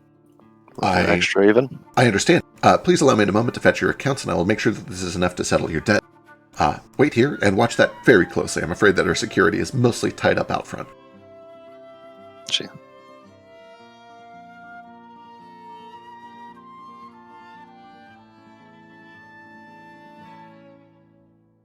You watch as she walks off down one of the halls, and is gone for a minute or two. And as you stand there, you can see that through the large pane of glass looking out to the courtyard in the back, a few people have gathered for dinner as the sun is starting to set. Many others are starting to wrap up their books and get ready to head home for the night. There is at least one other man who's just kind of waiting for something here in the lobby. But otherwise, it's pretty quiet, pretty uneventful. I think Jane, remembers almost weirdly nostalgically the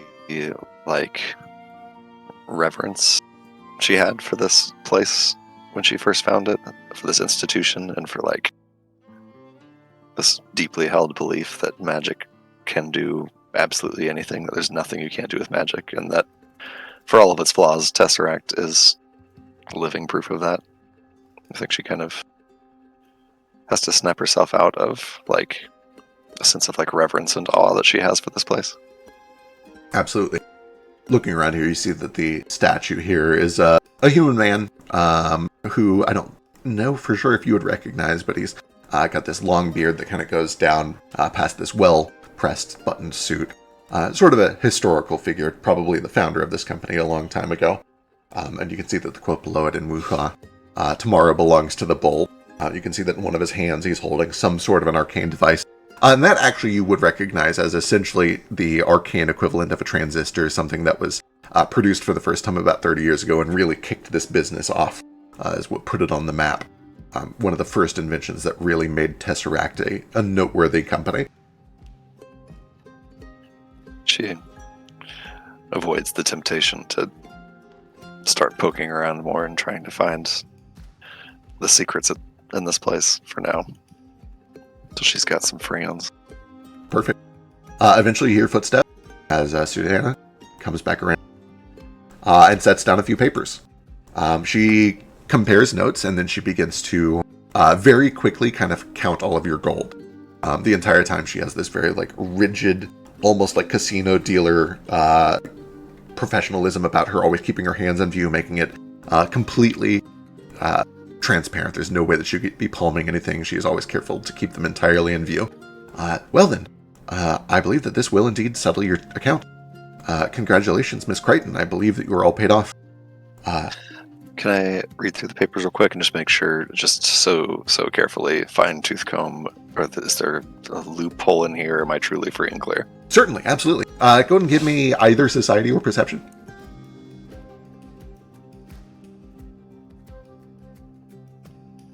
You take a moment to study these very cautiously. There are not a whole lot of gotchas. The closest thing that you can find is that even now that your debt is paid off, there is still essentially a non-disclosure agreement, which states that you are not to sell parts of your body to competitors. That is a thing that you are not allowed to do. They can come after you if you essentially trade away trade secrets. What else? What else is not allowed here? They technically prohibit you from using any sort of third-party modifications, or at the very least you waive your right to any sort of legal standing if you modify yourself with anything other than official parts. But there's nothing that says like, oh, we still own parts of you. There's nothing that says, we can come after you anytime you want, or that there are secret hidden expenses and fees. It is essentially just saying, like, just because you own these parts doesn't mean you can use them for competing businesses. That's really the only lingering effects of this contract. Okay, cool. And importantly, I think you've kind of already answered this, but the orchard is no longer collateral for anything. It's all free and clear. Correct. Now that you were paid off, they no longer have any leverage over you. You have your equity back. They can't come for the orchard anymore. Cool. Jane will take the couple minutes as she's counting the coins to read through all of that, sign whenever she needs to sign. Perfect. And as she slides it back across, she says, if you could, next time you see Howard, just let him know that if I ever see or hear of him or you or anybody else from this place stepping foot on my property, we'll shoot you on sight. And she will turn and walk out. Damn. So you watched as she was counting and watching you sign everything. She had this very, like, pleasant demeanor to her. How you could almost see that she was ready to, like, shake your hand and congratulate you on all of this and, tell you how proud she is to see a successful Tesseract project come to fruition and bear fruit. And then you drop this line. Give me an intimidation check.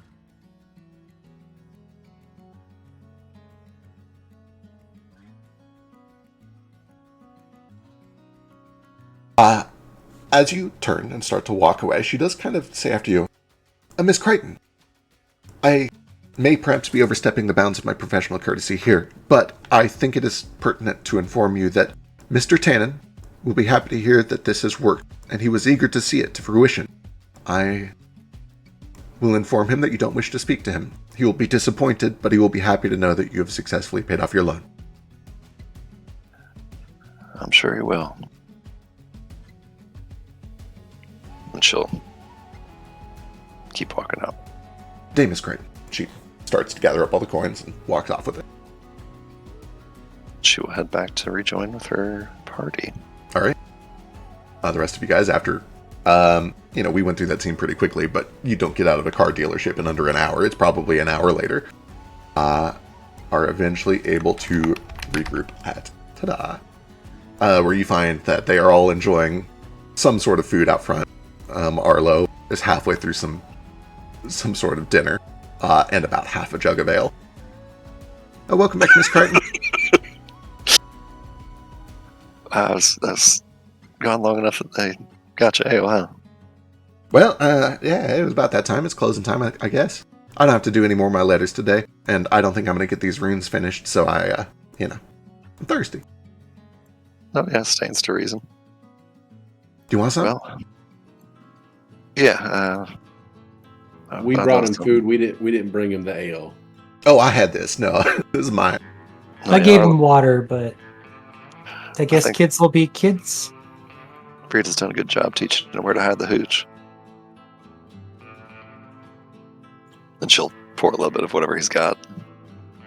Yeah, you find it's not particularly strong. It's essentially just, it's liquor, so it's clean. If you don't mind my asking, Miss Crichton, how'd it go?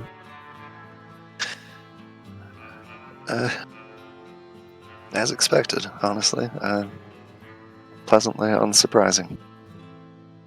Well, that's good, I suppose. Yeah. Does that mean you're done with them for good? I wish that's what it meant, but I hope it's what it means. I got a feeling I'm going to be wrong about it, but it means I've done my due diligence, at least. I see. Well, I'm happy for you, Crichton. Are you going to keep teaching here, or does that mean you don't have to work anymore? She kind of smiles, and the thought kind of runs through her head that, like, for the first time, I think she realizes that she is never going to teach here again. Like, this works and she goes back. She never comes here to begin with.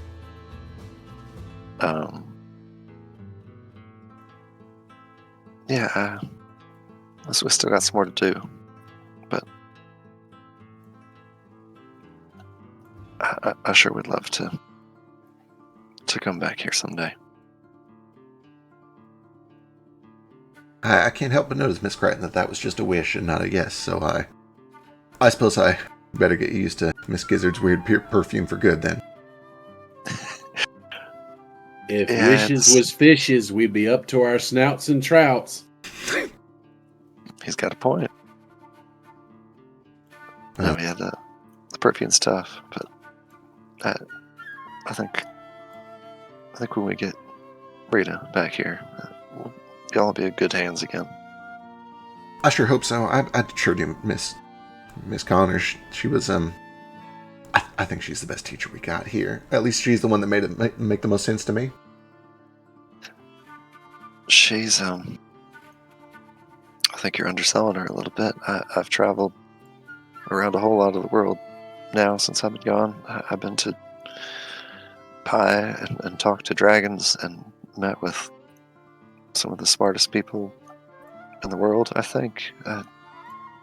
Rita Connors ain't the best teacher in Liberty. She's the best teacher in the world, I think. You see his eyes go, what, you talk to dragons? I did more than talk to one. You shut and be quiet. He's drinking ale. He's 3 sheets to the wind. For the record, He's drinking because it's clean. Yeah, for the record, he's not plastered. He's drinking a normal amount to be drinking in a Wild West setting. As a 7-year-old. As a 7-year-old. 7.5. Oh, excuse me. Right. Let's not undercut him. Fair. True, in 2 years he'll be a gunslinger with a nickname. True. Oh, that may be true. Certainly would explain a lot. I gotta ask though, what if she's the best? Larry. She's the best teacher in the world. What's she doing here? Why isn't she at some college somewhere? Why doesn't she go to, I don't know, Eden or Pi or something? What's she doing teaching little old me? Because, Arlo, I can't speak for why Rita does the things she does, but I can hazard a guess. Like I said, I've talked to dragons and been in part of an adventuring guild with people that have done incredibly heroic things. And I ain't ever met a person that was worth more than you are. We're all worth the same, Arlo. You ain't less important than anybody. Huh. Well, I guess so. That don't make much sense to me, though. I don't think I'm gonna change the world or anything. The best thing I think I've done with my life is make sure that tree don't get uprooted. And it's a nice tree, don't get me wrong, but that don't feel too heroic to me. You don't gotta change the world to be important. Just taking care of that tree is... that's enough for 7.5. I guess so.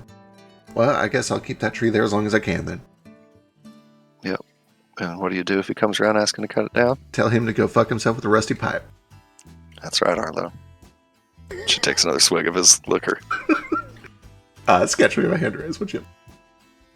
Can I try to use crafting to, figure out how this sensor works? Absolutely, yes. Cool. Remind me, do you have magical crafting? I have alchemical crafting. Alchemical, okay. With an 11, the mechanism is difficult. Has it been long enough to have another hero It point? is. We're past 10. You guys can have your second round of hero points. Cool. I'll waste it. Hey! Yay! It's actually kind of, it makes sense that with alchemical crafting you would not do any of this, because although it is founded on arcane principles, the detection that it uses is in fact chemical. It does look for a specific combination of moisture and carbon. It registers that as a living being, and then it automatically swings open. And the mechanism to swing open is very simple. It's essentially just an actuator that pushes a couple of hydraulic pins, opening and closing the door when a living person approaches either side of it within a certain range. You imagine you could probably make something similar with a little bit of time. Okay, now I just need to convince Finn and Darwin that they need to automatically have their doors be open automatically in order to, I don't know, fit some sort of code. I don't know. Fair.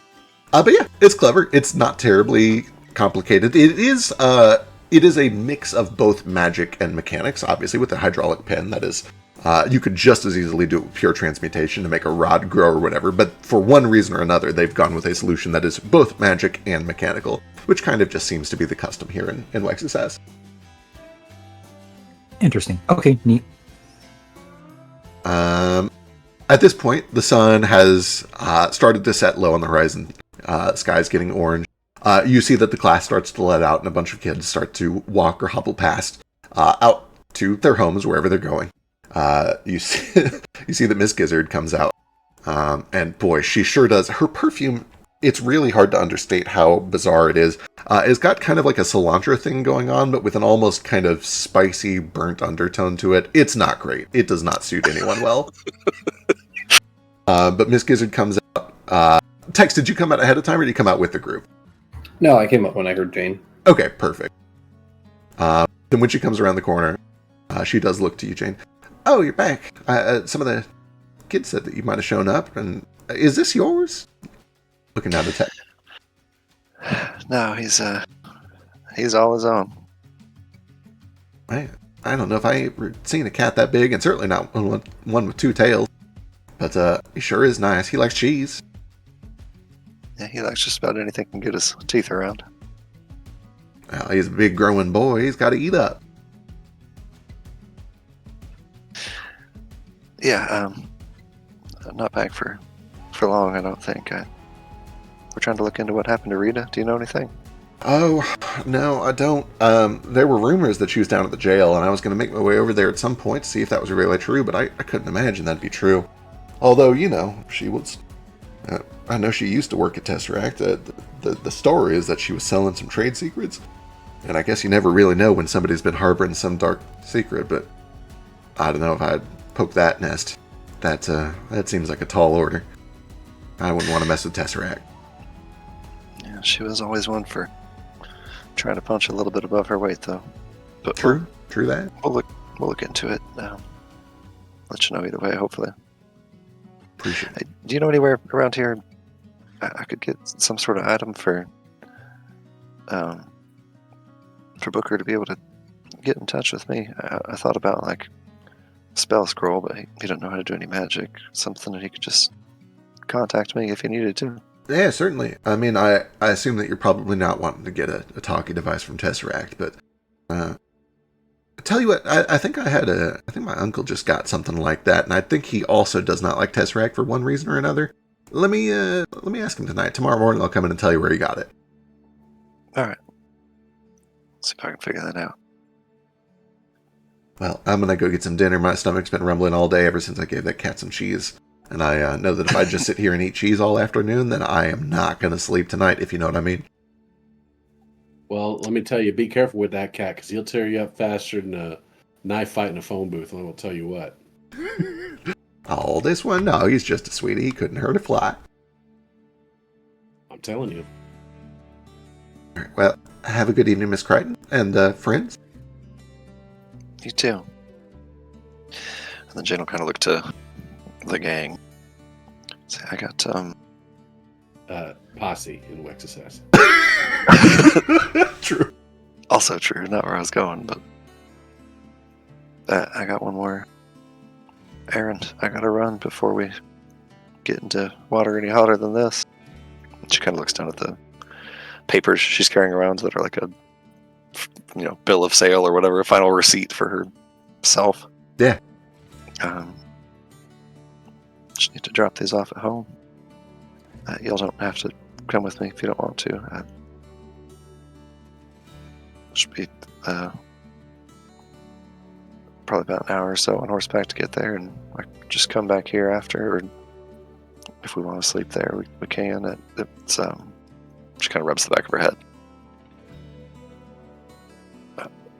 Could be a little awkward, I guess. What would be awkward about it?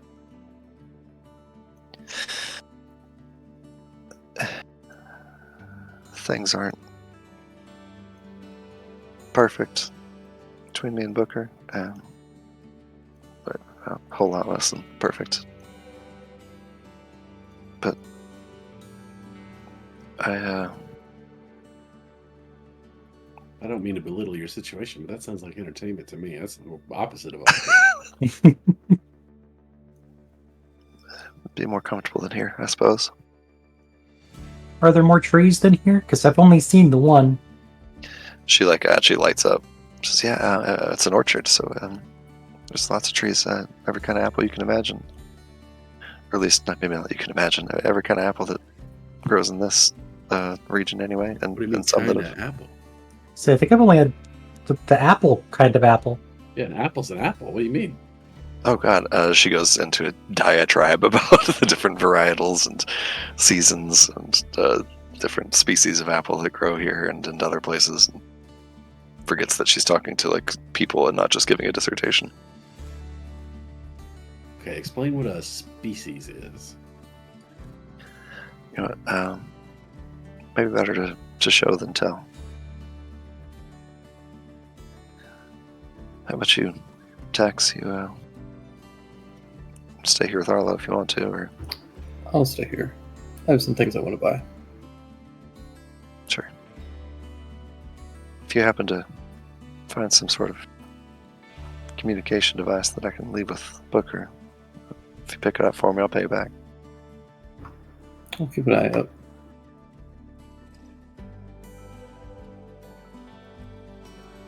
Then yeah, whenever Feck gets back, I think we head for Admiral Rock to spend the night at the Crichton family orchard. All right, perfect. Yeah. Jane and Fetch and Sketch hop back on horses and begin to travel west again. I think it's only like 35 something in that order. Minutes on horseback. Before eventually you arrive at another small town. Not nearly the level of industrial complexity of this city. It is kind of just your old standard Wild West mining city that has been turned into just a little bit of a settlement. It does have a train station of its own. Seems to be kind of like the first sign of real progress catching up to the modern world. But apart from that, it's essentially just a row of about 30 or 40 buildings, and then a few farmhouses and steads spread out around the heart of the settlement, including one pretty well-off little manor on an orchard, looking over a little dip, too small to be called a proper valley, but it's a little dip that goes across a creek, allows a little bit of irrigation, and you can see that there is a stretch of maybe 20 or 30 rows of trees that go out back. You can see that it's all fenced off, and there is actually just like a little bit of a crowd out front that seems to be doing business. There is a man, one of your hired hands, that is selling apples to passersby as they come through to get stock for the night. Really So quick, does before that we- mean- okay. Sorry, before we actually get to the orchard, can I make a quick stop at the train station? Yes, absolutely. Let me pull you over to that. Don't you mean crick? Of course, the I correct. do mean Crick. This might have old tokens on it. Let me see. It does, yeah. I think that's it. Kind of as you're approaching from the northeast, this is one of the first things that you see along the path anyway. There is not currently a train parked there, but all of you can see that there's a little station here. Jane has sort of processed some phobias in the last couple days dealing with trains, but still kind of skin crawls on her neck as she approaches this place in particular. And I want to just, this is fully batshit insane. I want to search this place for anything that I have left for myself, and specifically if I can find any chronotriorite. I love this so much. Give me a perception check and an arcana check.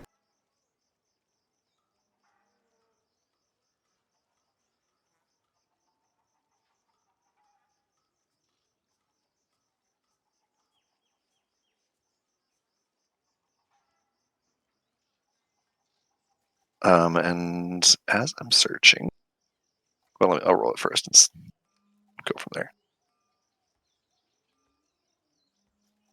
I will go and spend a hero point on that, see if I can get a little bit better.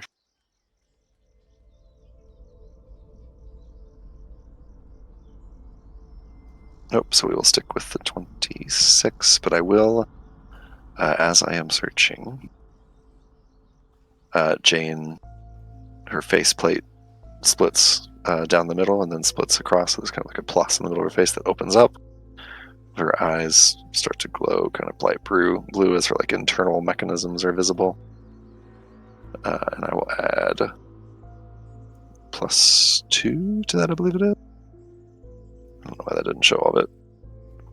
Yeah, +2. +2 status bonus to the triggering skill check. Okay. 28, and then if specifically for the like looking for chrono tririte part, I will use the pocket watch if that is helpful. Okay, wonderful. It is. That is absolutely going to be one of your best angles here. I'll let you throw an additional, I think it's a +1 item bonus from the pocket watch, is that right? Yes, which brings it to 29, so close to 30. I wanted to get to 30. Okay. Importantly, as a precursor to all this, the place is quiet. People are mostly starting to settle in for the evening. The sun at this point is very low. There's kind of a dark purplish blue light covering most of the sky. It is still right at the peak of the new month, which means the moon is full, which means it's pretty bright even at night. There are a few people milling about at the station. Not many, but mostly employees who are wrapping up their accounts and starting to get ready to go home. And also just a couple of kids playing around by the pond out back like they tend to. Do you still do the faceplate opening thing? I think so. I think Jane gets fully into lost in work mode and isn't really paying attention to people's responses to her. And I assume that people in Wexasass have seen maybe not weirder shit, but some weird shit before. They certainly have. What they haven't seen is you specifically, and it's a small enough town that would be noteworthy. Your old neighbors will recognize this, and that's not necessarily a bad thing. I just don't know if it's a line that Jane is ready to cross yet. So I'm I see what you're saying. Yeah, I was thinking like strangers. I did not think about like people that know me. I think nonetheless, Jane, it gives her pause. It causes her to think a second beat about doing it, but she eventually just says fuck it under her breath and runs her fingers across her arms and goes overclock. Okay. Excellent.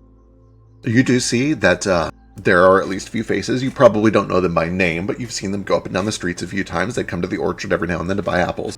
A couple of people do look out back, and they see that, oh, Jane's back, and she's acting real weird. There's something going on.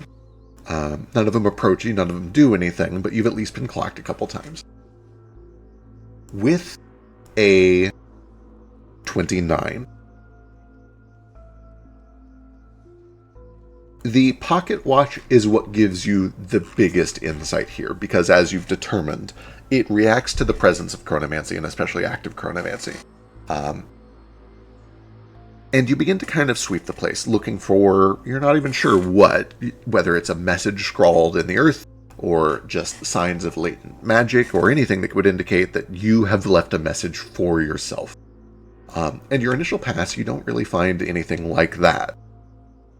But on your second or third pass, as you go through here very thoroughly with a 29, there is a spot where the stopwatch clicks, like it is responding to just faint, latent chronomancy.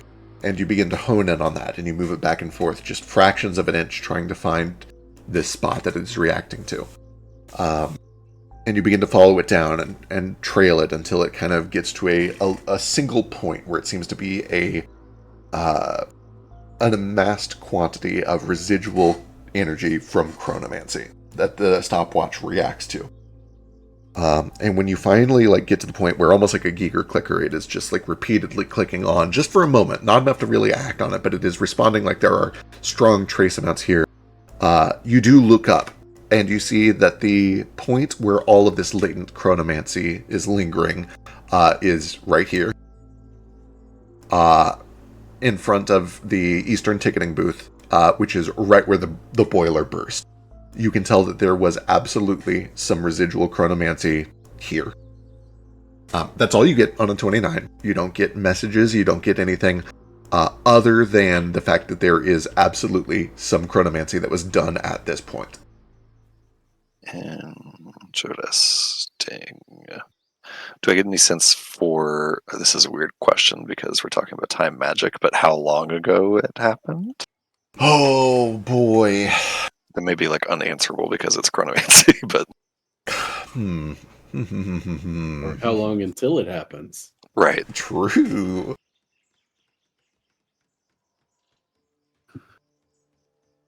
On a 29, I guess with your magical expertise, you have like quick identification and a couple of other feats specifically related to the identification of magic, right? I do. I've got assured identification, quick identification, and recognize spell.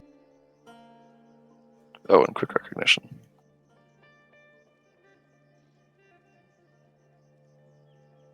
Okay. Let me go look at things real quick. Lovely.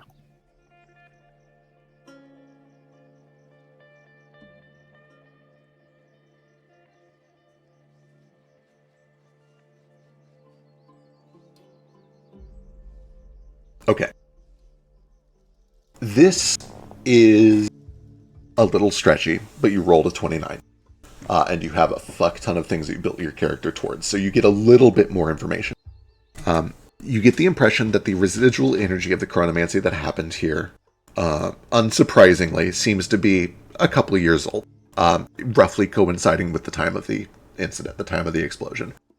You imagine that if it was much longer than that, the energy would have faded away too much to be picked up at all by the pocket watch. And if it was any fresher, it would be picking up stronger. And because...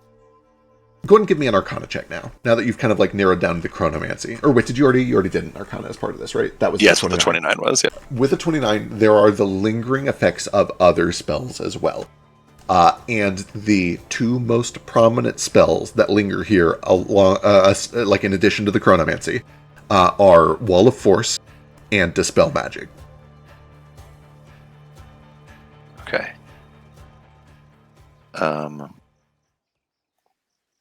Interesting.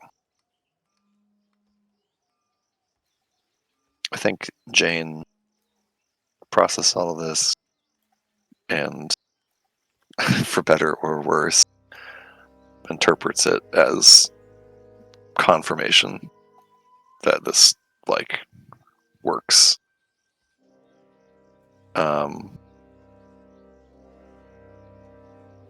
Yeah, I think she just takes a little bit of time to sort of write down what she's finding out, study that, and walks away from the train station, like, redoubled in her conviction that this works, this will work, this has worked. While Jane is doing that, what do Fetch, Sketch, and Tex get up to? I'm looking for those apples. Yeah. We came here for two reasons: sleep and apples. Hell yeah. You guys can see the orchard from here. If you want to head on your own, you can absolutely go ahead of Jane. It is just right down the street. It's a small town. I guess I should point you toward it, and so you guys can go ahead if you want to. Perfect. And I should really fast. I'm going to BRB super quick, so if you need to jump to Drake's shopping, feel free to. For sure. Yeah, back in town in Liberty, what is Tex up to? I do a little bit of shopping. This is a very big, technologically advanced town. Absolutely. In a lot of ways. Yes. I want to see if I can find a artificial leg. One that is like, decent quality, fit for a 7.5-year-old. Aww. Yes. Don't nod just yet. Oh no. Now I'm worried. Yes, absolutely. Let's see. Prostheses. Easy. If all you're looking for is just kind of a fully functional wooden replacement leg that will move and work almost like Branch's arm. It'll work just like a leg, but feeling will be a little numb. It won't have incredible motor control, but it is, an effective prosthesis. It's better than a crutch. You'd be looking at about 7 gold pieces. Okay. If you dump more into it, you can get things like, this one has normal feeling. This one looks like a fleshy leg. It has an illusion over it. So it really depends on how much you want to dump into it. What would like 20 gold get me? 20 gold will at least get you one that gives the appearance. It has an illusion of a real leg over it. And it has just pain registry on it. Actually, yeah, I want to let the kid hurt some more. So importantly, pain serves an important biological purpose. It lets you know when the leg is being destroyed. Yeah. No, you're not wrong. I think I want... instead, I'll go for one of the cheaper ones, but I would like to prepay to have it essentially altered because he's going to be growing a lot. Understood. Yeah, that absolutely tracks. For 20 gold, you can get the illusion, and it will automatically like grow as they grow. Cool. I will, I'll pick up that, and then I will keep an eye out for any, sending stone type things. Yes, certainly. Easy enough. You're able to find one of those as well. Let me go look. I will find a price on this, but you're essentially able to find a sending stone that can be used a few times a day. It doesn't require any sort of spell casting or attunement to use. Let me make a note so I remember to get this price. Yeah, we can do that between sessions, but I will pick one up if I can find it for Jane.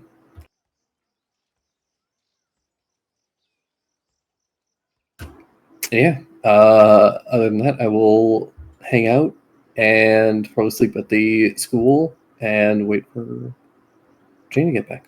All right. And everybody else. Perfect. Back in Adel Rock, Fetch and Sketch, you guys kind of crunch your way down the road here until eventually you get to the Crichton Orchard. Jane, what's it look like? What's the? I mean, obviously it's a manor where you live, but it also has kind of a storefront where people come up and actually buy things. What does that look like? Do you have a logo? Do you have a trademark? What's it all look like? I think it's all fairly simple and like rural looking. Like I think their actual homestead is a little bit set back from the the orchard proper, which has its little, like you said, kind of like a little storefront. I would almost describe it more as like and almost like a stall more so than a full like building. Makes a lot of sense. It's kind of a long sort of gravel path that leads back to the homestead. And just rows and rows and rows of trees, every row a different sort of species, different colors of leaves and different colors of apples growing on them. It's kind of a hill out beyond the homestead, and there's a exceptionally large like sycamore tree growing behind the house that is, not an apple tree, but towers above all the much smaller apple trees here in rows. Excellent. By the time you guys arrive, it's at dusk. It's pretty dark. You can actually see that whoever was working this stall has pretty much closed it up. And at first it almost looks like, oh, they're closed. You can't do this anymore. But as you're kind of milling about out front, you do see that there is a man who seems to be just kind of moving some things off of a cart into a nearby shed. And he sees you approach, and he kind of like, I'll be right over. Give me just a second. And after 2 or 3 minutes of putting things over, he comes over. He looks dirty, like he wasn't expecting to do all this. But he doesn't complain. You see this kind of ragged-looking man, Booker Crichton, step up to the desk. Says, "What can I do y'all for?" This is also not the map, but I don't have a map for the orchard. I don't know why I didn't think to make one. Jane said that there were different types of apples, and we want to try the different apples. Jane? Yeah, we traveled here on a train and almost got eaten by a worm, but we didn't get eaten by a worm. I see. Well, yeah, I mean, she's right. There's so many different kinds of apples. We got Pink Ladies, we got Jonathans, we got Honeycrisps, we got some Grannies. Do you like sweet or sour? I've only ever had the sweet apple. Ew, mealy. Mealy and flavorless. Mealy and flavorless? Well, then you want just a good old Red Delicious, the worst of the apples. Fuck you. With extra thick skin. Oh, extra thick skin? Well, then you want a Red Delicious, the worst of the apples. I forgot to mention when I described this place that there's rows and rows of beautiful different colored apples, and they're all well manicured and taken care of. The Red Deliciouses are just in a trash can for free next to the stall. Where they belong.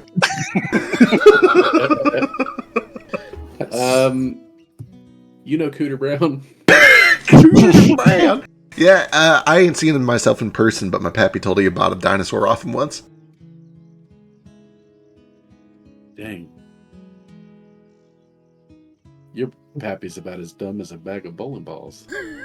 Don't you be talking about my pappy like that. He does what he can. Anyway, if you guys know Jane, then try some. Be my guest. I would avoid those 2 rows. They're out of season. They'll probably be a little bit spoiled. Watch for bugs and bees. They'll be all up in some of them. But help yourself. Within reason. Well, all right. Can I... Thank you for your hospitality. Of course, can I ask you something? Is she, she doing all right? Oh gosh, can I get some kind of expression check? Yeah, give me perception. Is this like a does she talk about me kind of situation or Give me perception.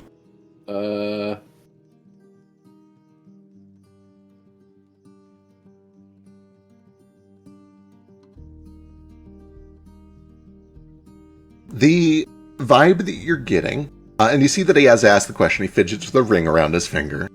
He's worried, he's concerned, he's a little scared, he's a little, he's relieved to hear that she's apparently still fine and alive. But there's a mix of both, he's worried about her safety, and also he's maybe worried about her, state of mind. The impression is less, oh, did she get eaten by that worm? And more is she acting like a normal, reasonable human being? Is she acting weird? He hasn't really heard an outsider's opinion of Jane. A 20 is quite good. He hasn't heard what Jane behaves like to strangers. He has known Jane in a different way for almost his entire life. I assume he does not know that she is a robot. You're very welcome to assume that seems reasonable. I think you've heard. She very explicitly told you Yeah, she explained the story. He definitely knows. whether or not you were paying attention. Yeah, that's fair. Well, let me tell you this. All I know about Jane is that she is possessed on a mission. She's got the gumption to pull it off, and she wants to pull it off as fast as possible so she can come home to you. She misses you dearly. When you say that she seems possessed on a mission, he nods recognition, and that almost is like the secret handshake that says, oh yeah, they really are talking about my Jane. And then you see that his eyes light up, and tears start to form at the bottom of his eyes. You really mean it? That's the impression I get. What's your name, by the way? I'm Booker. Fetch. And Cougar. you? I'm a mentor. He looks over to Sketch. And you are... I'm Sketch. And that's all true? That's really the vibe you've been getting from her?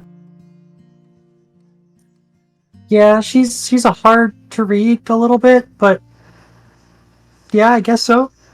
He kind of looks over at the two of you. Are you two from the school? Are you wizards? Are you... No. We're from the future now. We can do magic, but we're primal, not arcane. You are... I don't know what that means. That don't mean the first thing to me, but you do magic then. You're mages. Yeah. Yeah. Do you think there's any merit? Do you think it's real? Do you think she's really onto something that she can do you think a person could go back in time and change the past? Ooh. I think if any one individual on God's earth can pull it off, it'd be Jane. I've got this little ball here that has like lava from a volcano trapped in time. So if magic can do that, maybe? I don't know though. I don't really know about time stuff.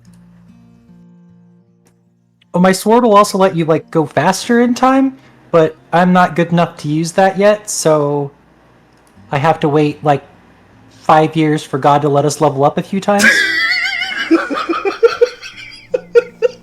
but not like my god, like the god above him. Sure. Like the meta god. Like the meta god, yeah. Okay. He seems placated by that answer. It's apparent to him that neither of those was a resounding yes, chronomancy is possible, but the vibe is also that maybe neither of you really know, and that you seem to at least trust her. Alright. I found a rock that I could taste before I licked it. Oh, I have some of that. Here, do you want to lick the rock? I could taste it already. Give me a diplomacy check.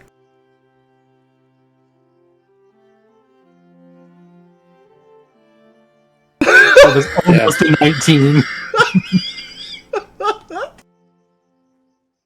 He looks at it a little funny. It's like, oh, I don't know if I should really be dabbling with magic and stuff like that. I don't know if I really trust that. But Okay, your loss. That's fine. Yeah. I'm afraid you don't taste our apples until after you lick them. But these over here are my favorite. They've got kind of a honey flavor to them, just a little bit. Ooh, that does sound good. Did you Jane. like put bees in them, or? Oh no, God himself. The gods put the bees in them. I don't have to do anything for that. I think the bees put the bees in them. Well, yeah, of course. But the bees are a very important part of it. Without the bees, they wouldn't grow so well. Jane. So, Or what you got, Sketch? so you shouldn't grow too many of them, because if you put too many bees in the apples, then you won't have any other bees. Kind of, but, nature grows to fill its space, right? If we have more trees, the bees will grow more. Soon we'll have just as many bees as apples.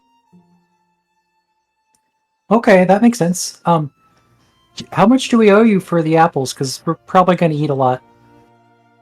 You see that there's kind of a conflicted thing. His instinct, his knee-jerk is, oh no, y'all don't owe me a thing. I'm just glad to hear that you've been traveling with Jane and that she's doing all right.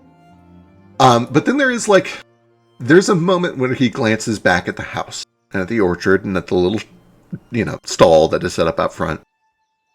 We do normally charge, copper for 12. Keeps the place running. Okay, you'll hand him 4 silver. He opens his eyes wide. No, that's crazy. That's too much. He hands 3 of the silver pieces back to you. Sketch, don't be rude. He's trying to pull the wool over your eyes, Booker. He found that 12 silver on just under your mailbox earlier today, and he tried to steal it. And I didn't want to say nothing, but I guess his conscience got back to him, and he's going to give it back to you. Ain't you, Sketch?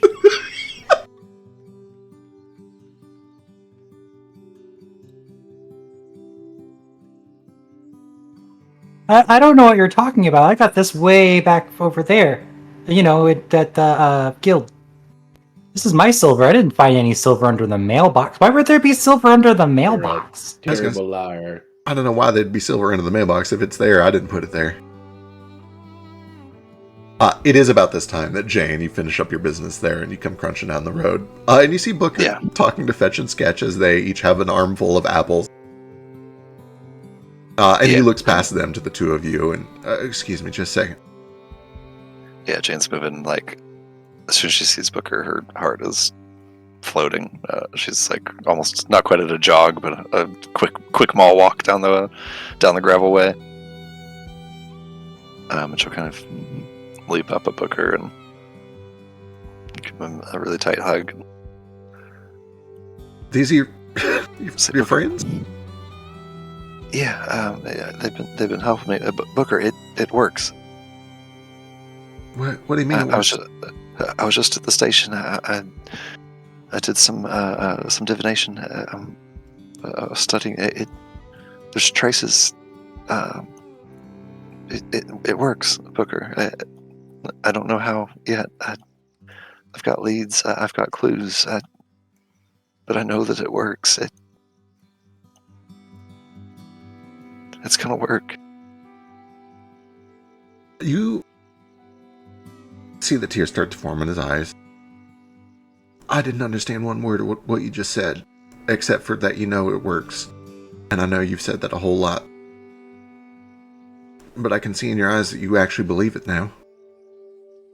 and that makes a world of difference. Yeah, she's got tears in her eyes as well.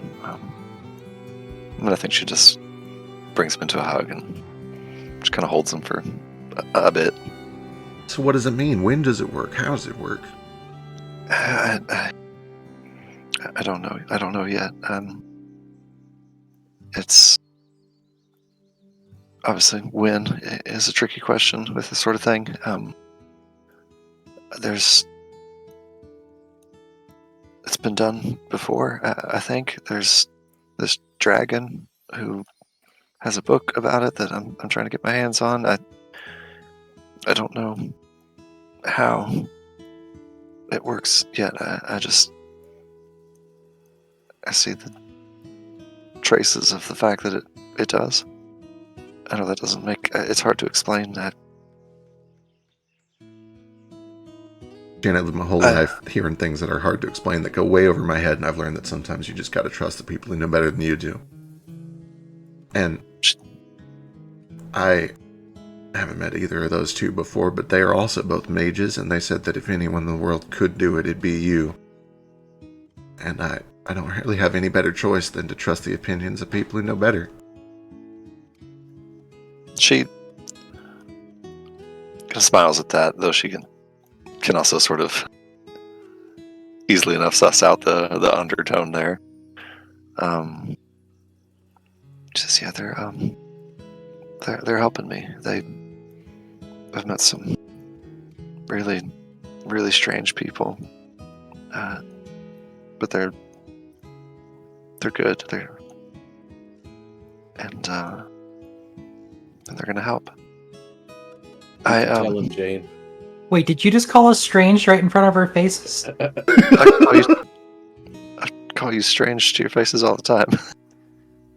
You I can guess tell him, that's Jane, fair, but like, I think he's ready. What? Is this about He's ready. is this to about know Cooter the truth. again? No. Booker, me and Sketch are your and Jane's kids from the future. Daddy, I Nope. never met you, but no, I'm just joking. Nope, none of that's true. Also, that's not his real accent. He's in some sort of fugue state, I think. Oh, I was wondering about that. It's pretty good, but it sounds like he's from a play. I don't know how he heard about Cooter. Like, Oh, who ain't heard about Cooter? fair. She'll rifle through her bag and pull out a couple things. If Tex has actually made it here from his shopping, like Yeah, it for sounds the like we're record, if you would like to swing over after you finish shopping, that is totally fine. It's a it's a little horse ride, but you've mastered the art of riding on the back of a horse. wonderful. Yeah. She will. Sorry, go ahead, Tex. I'll just give you the stone. Okay, perfect. So she will produce the stone and the papers from Tesseract. She passes the papers over first. Says it's done. We're free and clear. He looks It's only it's temporary. I didn't want you to be. I didn't want them hanging over your head, looking over your shoulder the whole time I was doing all this. He looks down, shocked at first is the first expression, and then delighted. There's such a relief that instantly washes over his shoulders. He thinks back to 10 minutes ago when he was subtly hinting that 2 copper would be good for the apples. But then he gets this other expression that is almost like a reluctant concern, like something that he doesn't want to be worried about but can't help but be a little worried about. And he looks back up to you. Why? Why bother? If none of this happens, why bother paying off the mortgage?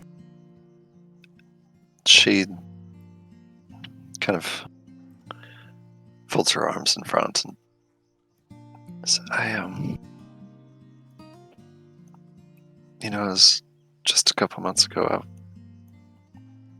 would have been I would have made different choices.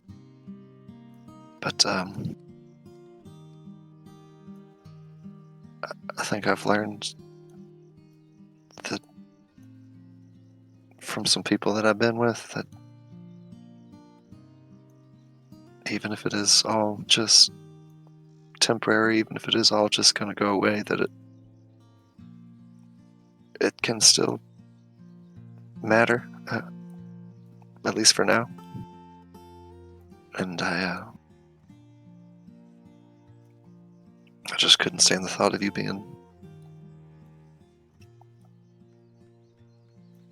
having it hanging over you. And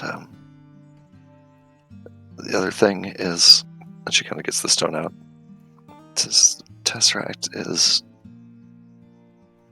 I don't want you to know more than you have to know, but they're dangerous, like really, really dangerous. Oh, you ain't gonna know tell we've- me it twice.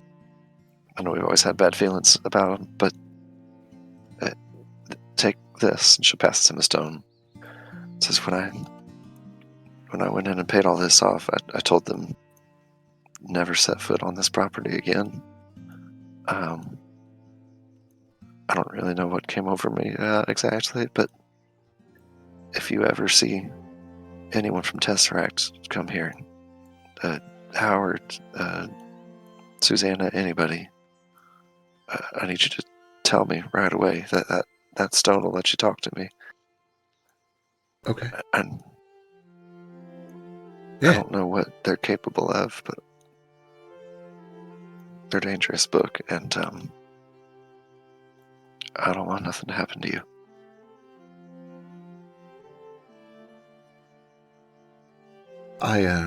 Yeah, of course I will. I know I'm not a very smart man. I'm just trying to piece together how you can come here and say with one breath that you know it works and that it will work and that it'll eventually all work and none of this will have mattered. And on the other, worry about me and the payment, the orchard. I can't help but wonder if there's a question I'm almost too scared to ask, and I know that maybe you don't know the answer to this yet either, and I think I'm even more scared of that, but when this works, what happens to us? Are we going to be the ones who wade into this new ocean, or are we going to be left here? She kind of goes quiet for a number of seconds.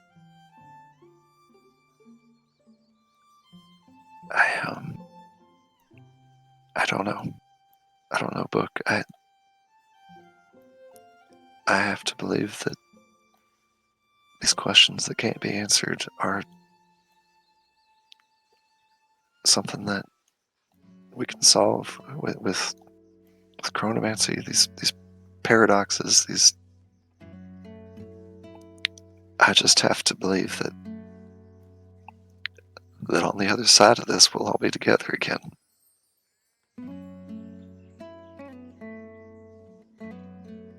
I don't know what you and I are going to have to do or what we're going to have to give up, but there ain't a price I wouldn't pay. All right. I don't know if I fully understand, but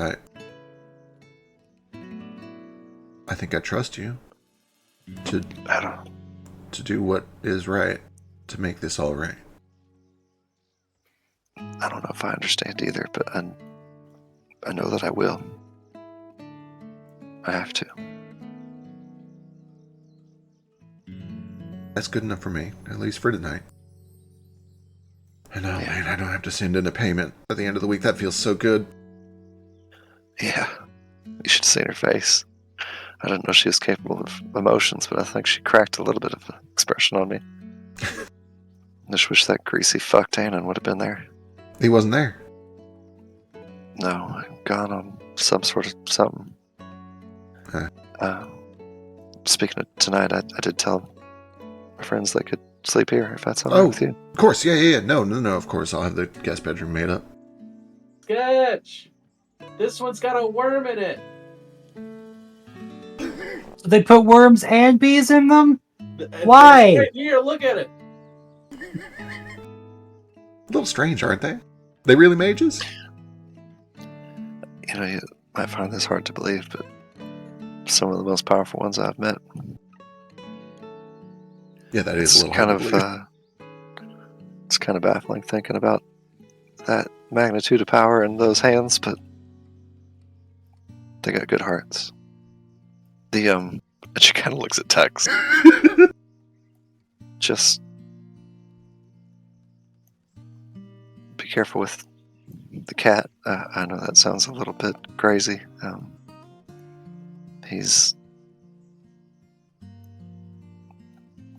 not as sure about the goodness of his heart. We'll just put it that way. He squints a little and looks over to the cat and looks back to you. You know, I didn't think when I married you that I would be hearing from your lips that I better watch out for the cat, that the cat's dangerous. It sounds like hedge witch behavior, but I guess that's what I signed up for. Anything else I should know about? Any cauldrons that I shouldn't look into? Songs I shouldn't follow into the woods? She laughs and kind of pushes his shoulder. Says, "Come on, you owe me dinner." All right. No, head inside. I think before they actually head into the house, Jane's eyes are kind of on the big sycamore tree that sort of juts up from behind the house as they approach, and she just kind of grabs Booker's hands before they go inside and says, "I'm just gonna pay a visit real quick." Yeah. No, of course you want a private time. You can come if you want. It's fine. Yeah, I'll come along with you then. And she'll kind of walk around to the back of the house, and around the back, assuming Fetch and Sketch and Tex are also following. There's this big tree, and next to it, right under where it would be shaded at midday, is a gravestone, a headstone, that says Donnie Crichton. And she goes over and takes a knee in front of it, but gets on kind of on both knees actually. And she gets her top out, the little spinny top she keeps on her belt, and kind of sets it down into the grass and dirt and spins it, which obviously doesn't really do anything. It just kind of topples onto its side.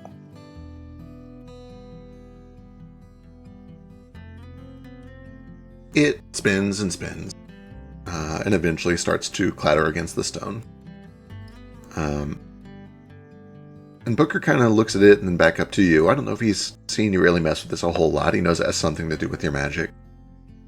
He does kind of say, "What'd that do?"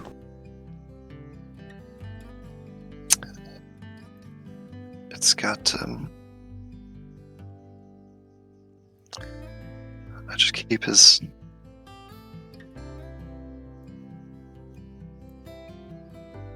I keep it close, because I've put some magic in it and stuff, but it's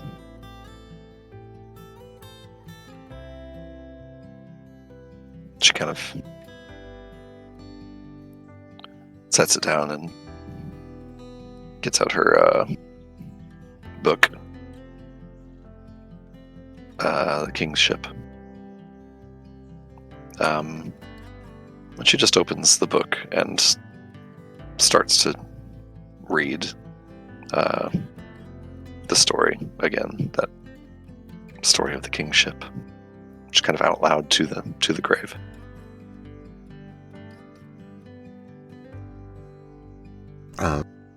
He sits and listens quietly as you read the story. As that's all going on, what are Fetch and Sketch and Tex up to? You've seen them walk over to this tree, and they're kind of kneeling in front of what you're able to see from a distance is a gravestone. That seems like an important ritual we probably ought not interfere with. Yeah, I'm just gonna keep eating the worm apples. Fuck that. I go and follow. Cat behavior. True. Tex. As you step over, let me get a will save from you. Ooh.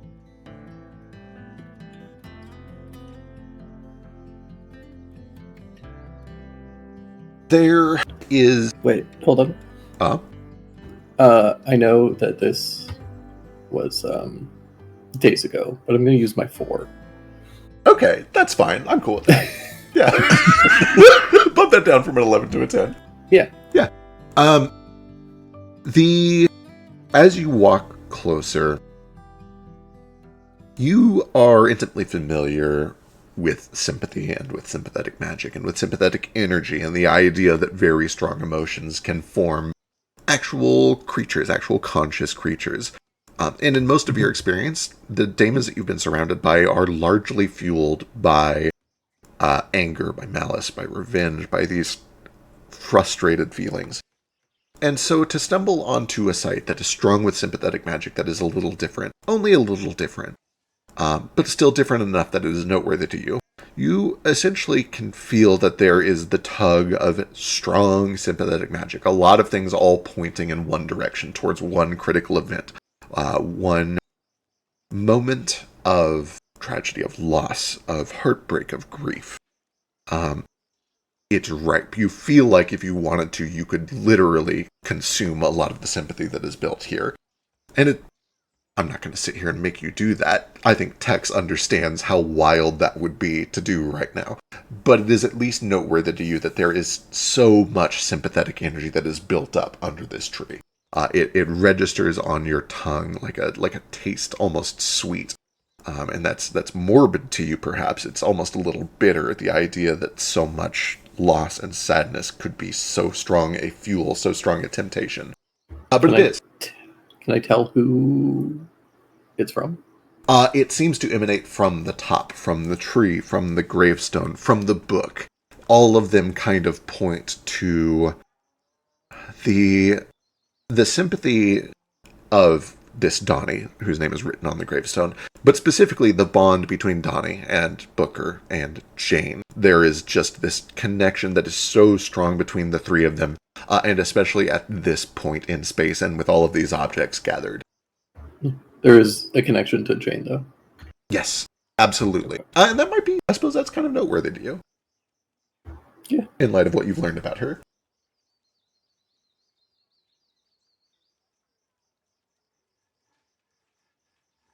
She just finishes reading the story to Donnie and then closes the book with tears in her eyes. Kind of reaches forward and just brushes a little bit of dust or grass clippings or something off the headstone and says, "I'm coming for you, baby."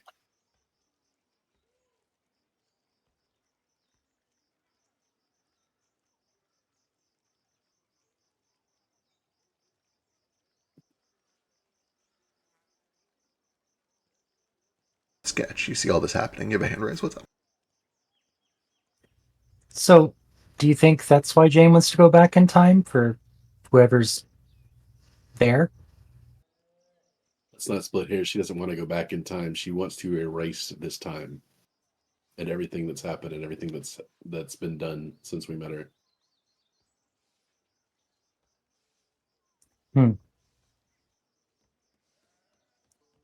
Well, I mean, she doesn't care about any of us at all, which kind of sucks. I don't know if that's true, but I think she's lying to herself, or I think she's not facing the reality of what actually it is she's doing because she's driven. I have sympathies. Whoever it is that's under that grave, it might be the reason, but at the same time, how many lives have we saved that will be unsaved by the same action? How many families of, how many graves under apple trees or sycamore trees in the future are we creating by erasing our actions with Jane? I don't know. I don't think it's a question anyone can answer, and the hubris to try to is astounding, but, I support her. I don't know if I do. Like, I get it, but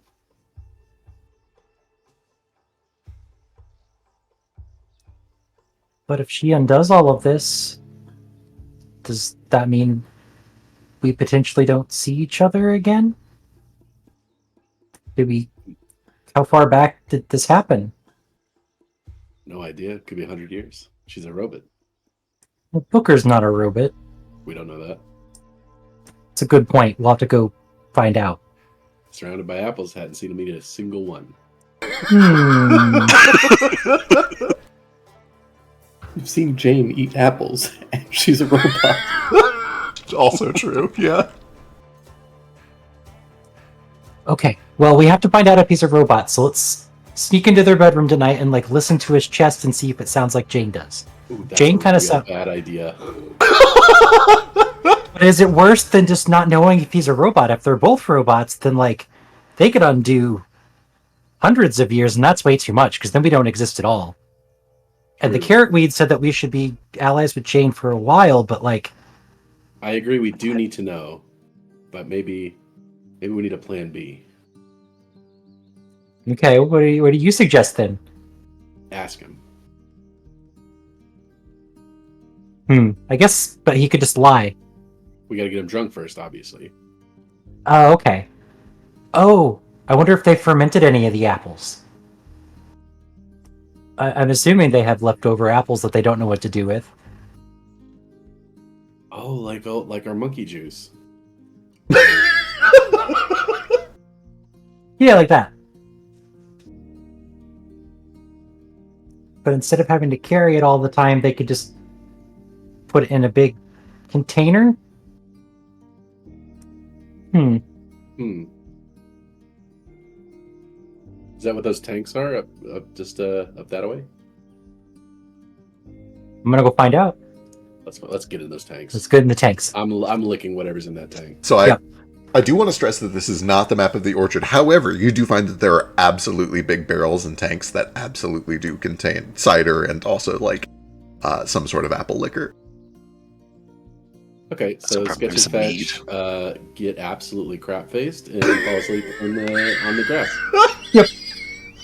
I was gonna say there's probably barrels of cider or meat or whatever at the stall. Absolutely. Whole bunch of tabaxi fur inside the barrel too. Oh yeah. It's also It adds probably, a distinct flavor. I imagine that's where most of your revenue comes from. I mean, you can sell apples for a couple copper pieces as long as you want, but it's the mead that is your real bread and butter. Absolutely. Wonderful. I have actually done this before, so I know it is in world, in game, canonically accurate and possible. I can use extract moisture to concentrate in alcohol. Absolutely, yeah. For sure, you can distill it down very, very easily. It's a great idea. Hell yeah. So before we get plastered, I'm sure it's an orchard that makes cider. They have bottles. Let's find some bottles. Let's make some high proof apple booch. That sounds good. Are we drinking that, or are we going to get Booker to drink it so he tells us he's a robot? No. We're giving it to the donkey to see if the donkey dies. If the donkey survives, then we give it to Booker. And if Booker isn't a robot and also likes it, then we try it. Okay, that sounds good. What if we kill the donkey, though? Do we just buy it? What if they're attached to the donkey sentimentally? You think it's a donkey in the grave? Oh, it was this donkey's brother. So if we kill this one, then Jane will get really mad at us. Yeah, actually, we better abort. That's not a good plan. Yeah. Let's have Tex drink it. Either way, no matter what plans we have, we're just going to pass out Yeah, in the tank. you guys make all of these impressive plans on how to test Booker, see if he's a robot. And what actually happens is that you get drunk on the hooch, pass out, and wake up at the crack of dawn to the sun baking down at you at 90 degrees at fucking 9 in the morning. Bright light in your faces. Tex, what do you do overnight, if anything? Or you just kind of pass out with everybody? No, can I go back to the sycamore tree and try and eat? Yeah, absolutely. Give me the cultism check. Yeah, I got I rolled a 10. I'm hungry. Hell yeah.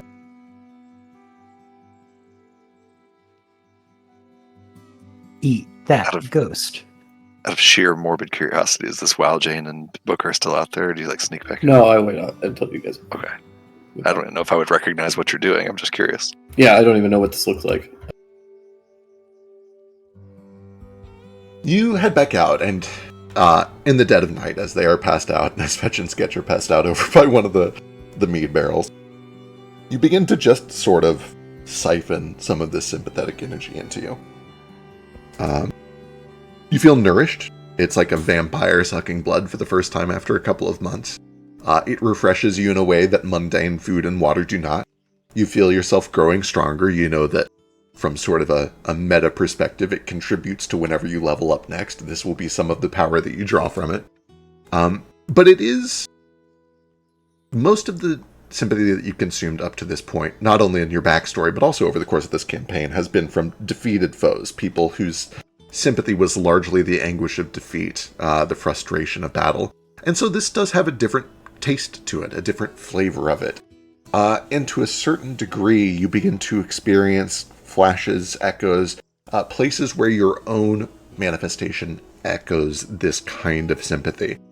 You've had so many dreams in the past of scenes of war, of anger, of fighting. And when you go to sleep tonight, Sunday night, the dreams that you have instead are of mourning.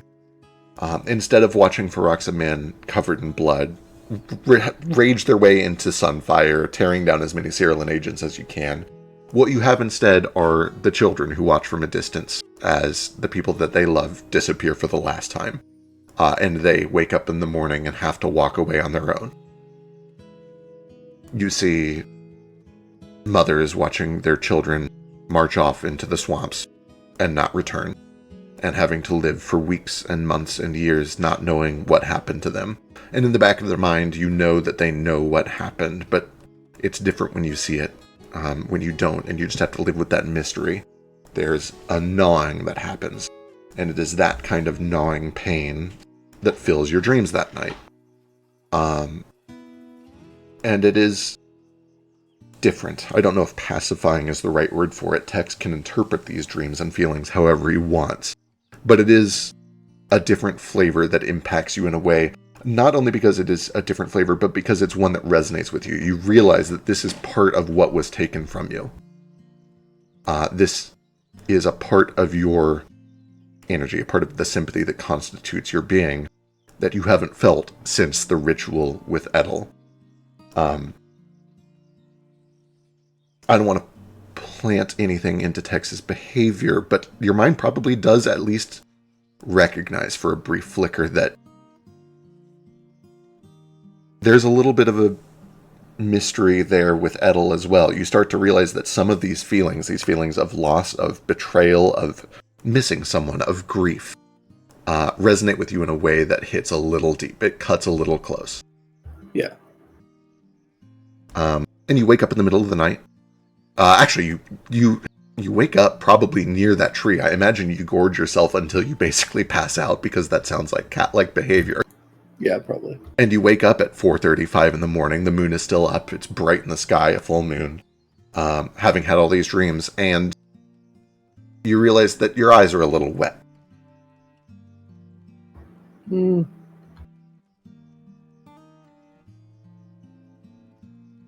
Probably not yet. Not yet? Okay, that's No. fair. Let me cook. I gotcha. Hang on. Then yeah, what does Tex do? What runs through Tex's waking mind once he realizes this experience? What Tex does is he's really pissed off. And here's why.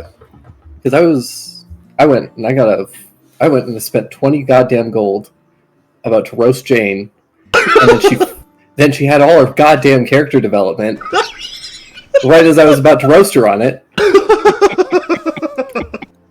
So now he's just out 20 gold and feeling really fucking annoyed. That's I'll right. pay you back your 20 gold. For the record.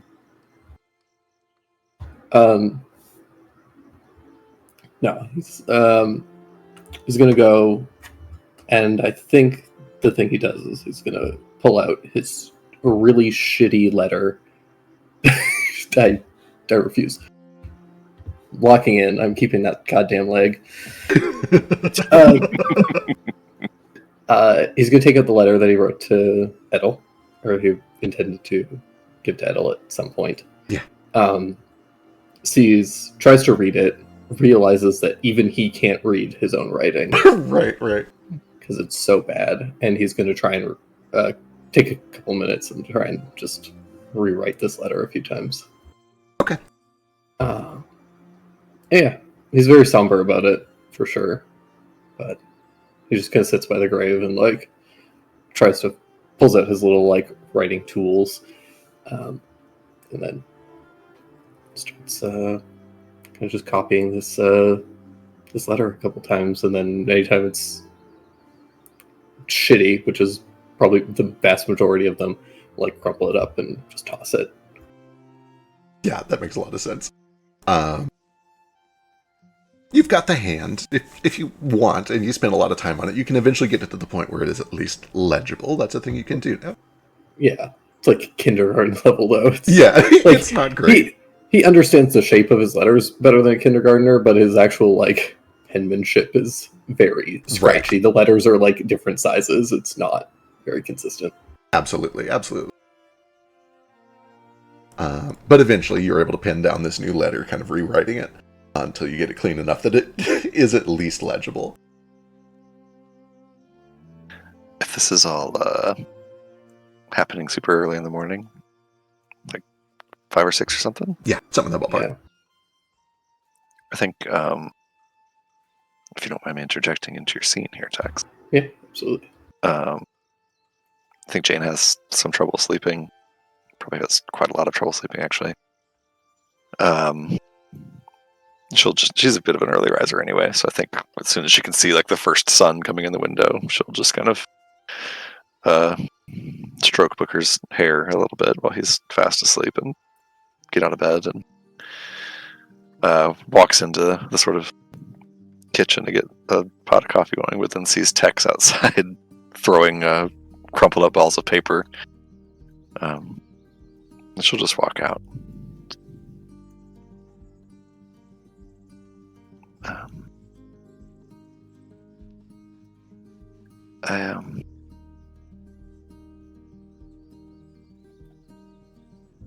I should have told you all sooner. I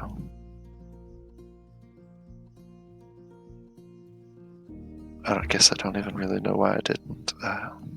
I asked you directly if you had lost somebody, and you didn't even flinch.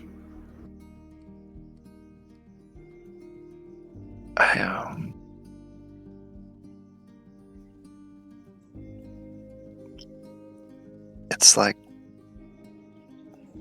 every time that I tell somebody, it's like I'm admitting that it's real, that it actually happened. I told you I didn't lose anybody because I didn't. I'm not going to. But I should have told you the truth.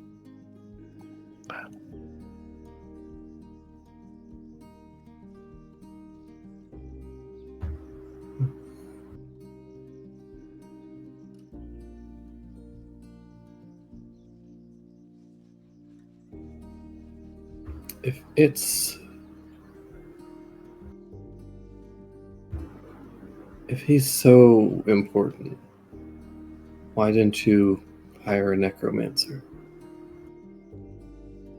Why don't you hire a necromancer? She kind of sits down in the grass next to you and kind of stares off at Donnie's grave. Says there's more than one reason. Not least of which it's just it's not that easy. There's not that many people that can bring back the dead, especially without a body or anything. More people than can travel through time. And the other thing, I don't know how much you know about necromancy, but when you bring someone back from the dead, they pretty much invariably come back without some part of themselves, some scar or some loss of a sense or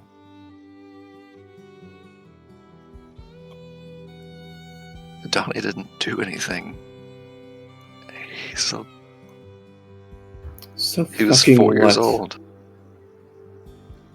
So he doesn't deserve to You- lose a damn thing. Oh, is that so? I am gonna pull out the leg out of my bag. I'll toss it to you. Then What are is you this? going to go and fix all those kids at that school? Did they deserve it? Of Did they course do not. something? They somehow more special than your boy? Of course not. I'm not responsible for every person in the world suffering. But Donnie was mine. Donnie's my child. And I didn't protect him.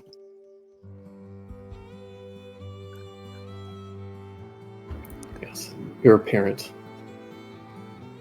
You know what? You suck. Everyone does. You weren't going to be able to protect him forever. Are you going to go back in time every time he scrapes his knee?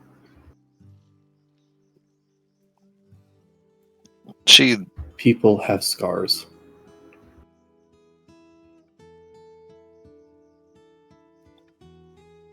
shoots you like a sharp look at the scrape his knee comment as she looks over at the grave. But she says, if that is what it comes to, I will do it. If this chronomancy didn't work, then I would take whatever that next step is. But it does work.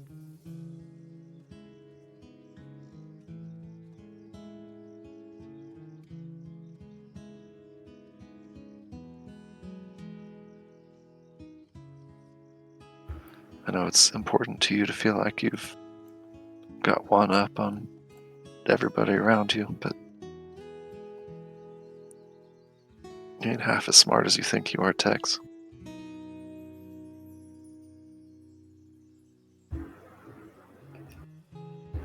I think that you still don't understand what I am.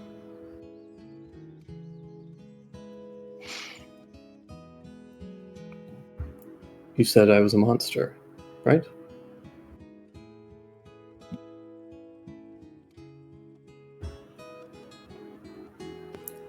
I'm a daemon. I'm your emotions. So when you call me a monster, what are you really calling a monster?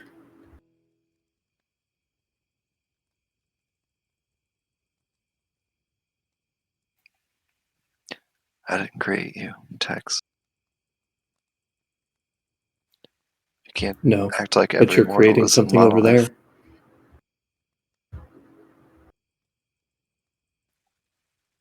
She kind of So much sympathy there. Anything could sprout out.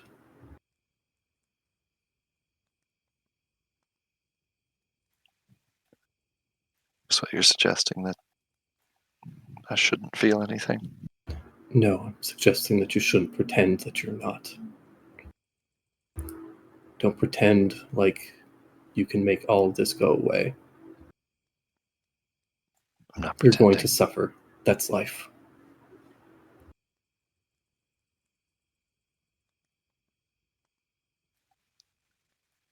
I don't know how you can't see. You seem awfully self-aware. I don't know how you can't see that you are created from this hate and vengeance and this hopelessness, so you can't see what's possible. I don't even blame you, really. It's not. You're right. You're just a creation of people's worst feelings. That ain't on you. You're right, it is on us. But that doesn't mean that I need to wallow in what you are.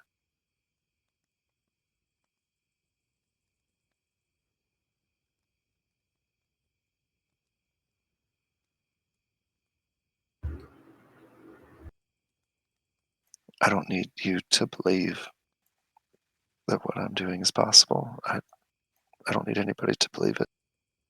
I set out from this place, and she kind of looks around at the orchard and gestures at the trees and everything. This beautiful home and my husband and everything. I left it all. He didn't believe in me. Nobody believed in me but me. And I don't care who believes in me or not, Tex. I really don't. I know that I can do this. You don't get it. I'm very aware of what you're capable of, but I don't think that you are.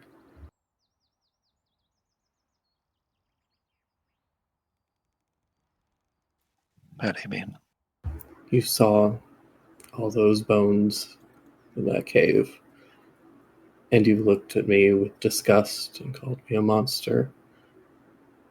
But if that's what it took to get Donnie back,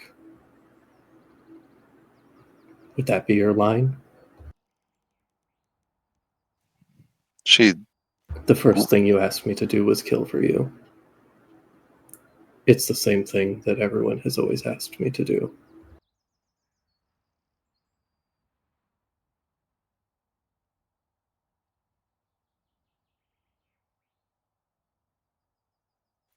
The difference, Tex, is that those bones in your cave aren't going anywhere. What if yours don't either? What if that's the price? Still worth it? Then I'll pay it in a heartbeat. If it brings my Donnie back, brings my family back together.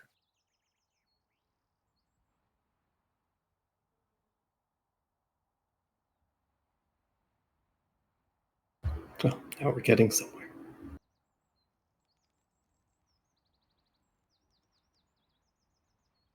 And I'll leave the leg there. No.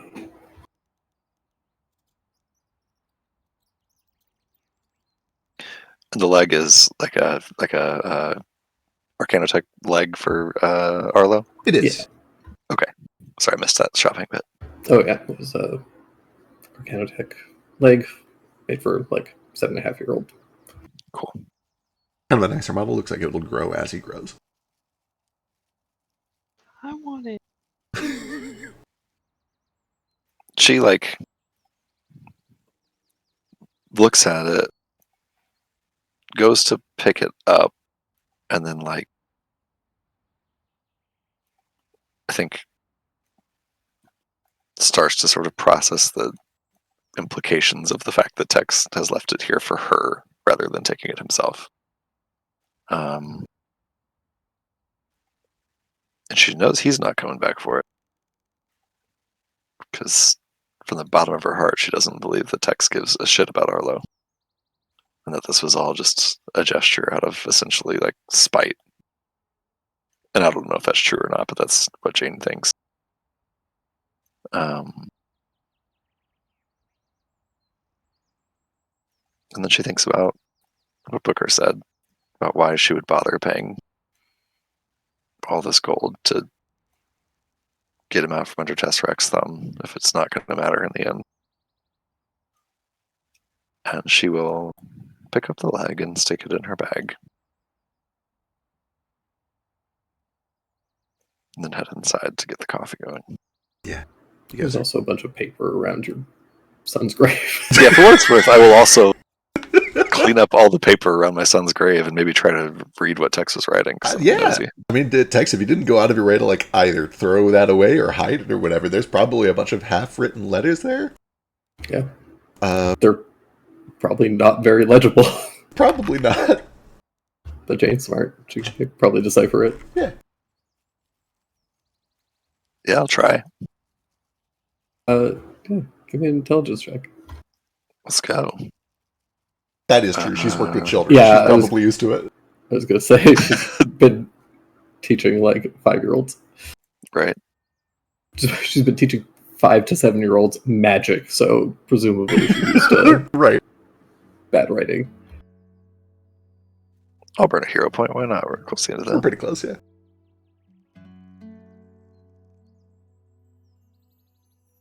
It's gonna be worse. Probably. Ooh. Hey.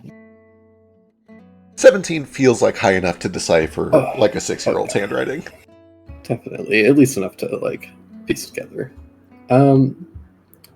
It is a bunch of attempts at a letter that essentially falls along the lines of you have stripped everything from me. I hate you more than anyone else in the world, and I never want to see you again. And they all seem to be addressed at. Interesting. Very interesting. Signed with lots of love. Hugs and kisses, XOXO. It's got little pink kitty cat paw prints at the bottom. Interesting. She'll just go ahead. Yeah, if you want to give me an insight check, you would be able to get. Love to. I know Jane's so great bad at it. I just get negatives because I'm an android. Yeah, she has such a good impression of sex already. It was almost a 20 on my screen. Yeah, I think that's about what you get. It's Yep. like very angrily written. Yeah. It's like it's the appropriate role because Tex and Jane are fucking incapable of communicating. True. So she'll just take the wadded up paper and stick it into her bag for now. And, take the rest of it to a trash can somewhere. Yeah. She keeps one copy of it. You are not too far off from people starting to wake up. The farmhands got to wake up early to take care of things. It isn't too long before the sun peaks up over the hills to the east. Did you make this map while we were talking? Yeah. Jesus Christ, dude. I gotta have a map. I'm so visual, I cannot do things without a map. No, I totally agree. It just was so fast. I really cannot sing the praises of Incarnate enough. Yeah. It's the best software that's ever been made. It's so good. I love it. If I could have it run locally, that would be the only way it could get better. It would have taken me 50 minutes to make this map in Incarnate. Eventually, you hear the birds start to sing. You're in Wex's house. You hear roosters all over the countryside. Everyone has a rooster as There's a rule. so many. The place springs to life. You see that just like a good 30 or 40 minutes after the sun rises, smoke begins to billow up from the east again as the industry returns to life.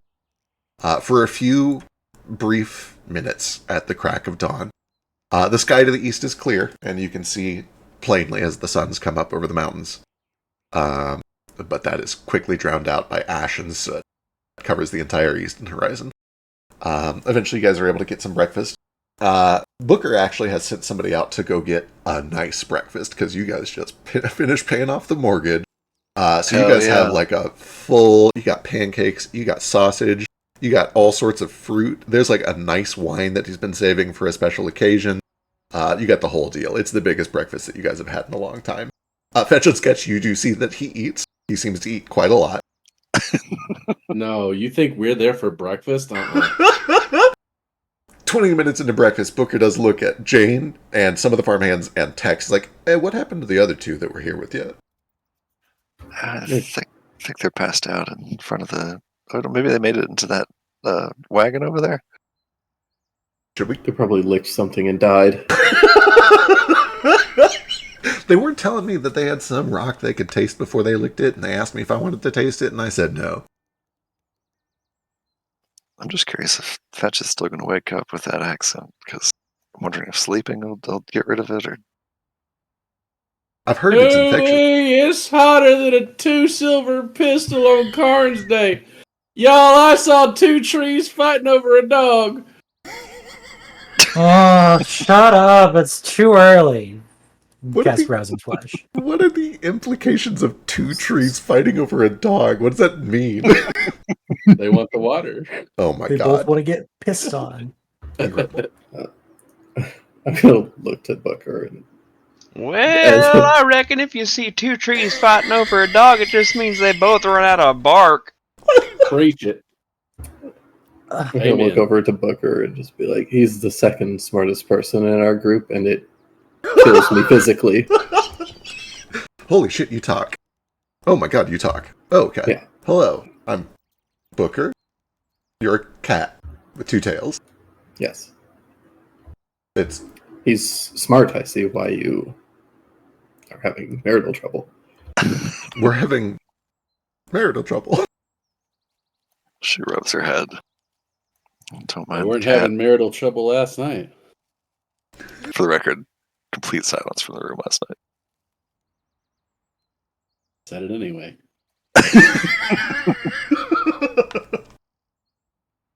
I guess Fetch and Sketch kind of like stumble in with bags under their eyes, Good. carrying half-empty, uncorked bottles of random hooch that's not labeled. You two sleep all right? You know we got beds in here. We made up the guest room and It was too far away. Yeah, we just fell asleep. We just got real tired. that's it's all right. It's all right. You don't look like you slept too well. Went blind for a little bit. Because you keep touching it. Yeah, you get hairy palms. You do that too much. I guess. Oh God! I guess Oh no! it's the only part of you that isn't hairy already. I don't know if that euphemism really works for your kind. I'm sorry. Anyway, we can draw you up a bath. Your breakfast is help yourselves. We got plenty. You guys are welcome to stay as long as you want. I don't know what your plans are. I wish we could stay here. Well, forever, essentially, but we gotta get back after it. Rita. Oh, he knows Rita, yeah. Or at least Yeah. he's like heard her name. He's heard her. Yeah. Coworker Rita. She's in some manner of trouble in Liberty, and we gotta go help her out, because I think she might be part of the answer to all this. Well, it was nice to You see you. You didn't happen to hear anything about something going on with Liberty at the jail? Anything Oh no, in the there's. papers or anything? I mean, we get the papers out here, but I just check to see if there's anything, real interesting. Sure. It's been pretty business as usual lately.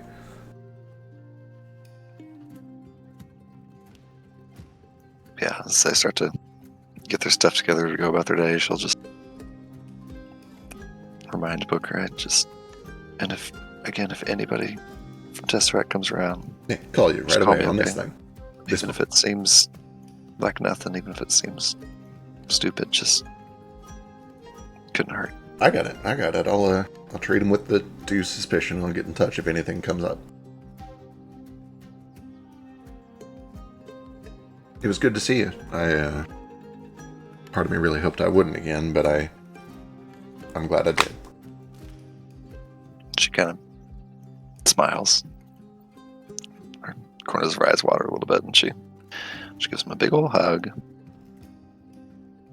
Yeah, he hugs back. Eventually wipes his eyes a little bit.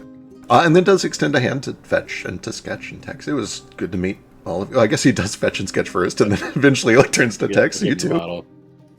Oh, You might want to water this down. Yeah, what is it? Apple hooch.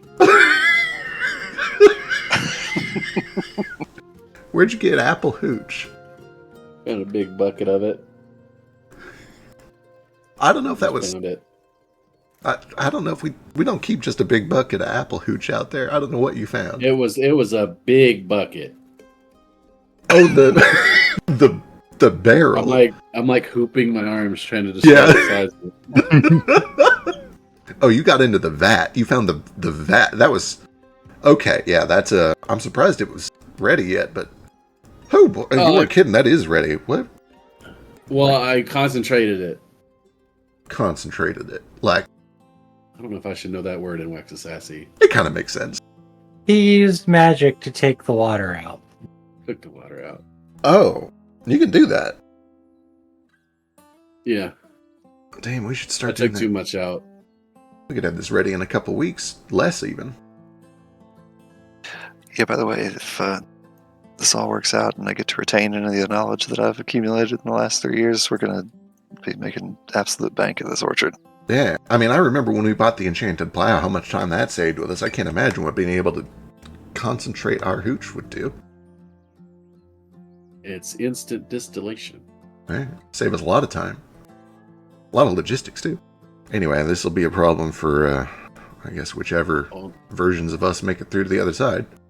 Only it's a method of distillation that removes the water, but not the methanol. So I wouldn't do it in volume. It's the most coherent sentence that's come out with that accent. There is so much, like, pained regret in that sentence. Alright. He eventually wraps things up. He gets you guys sent on your way. He does mention to Fetch and Sketch in particular, but also to X.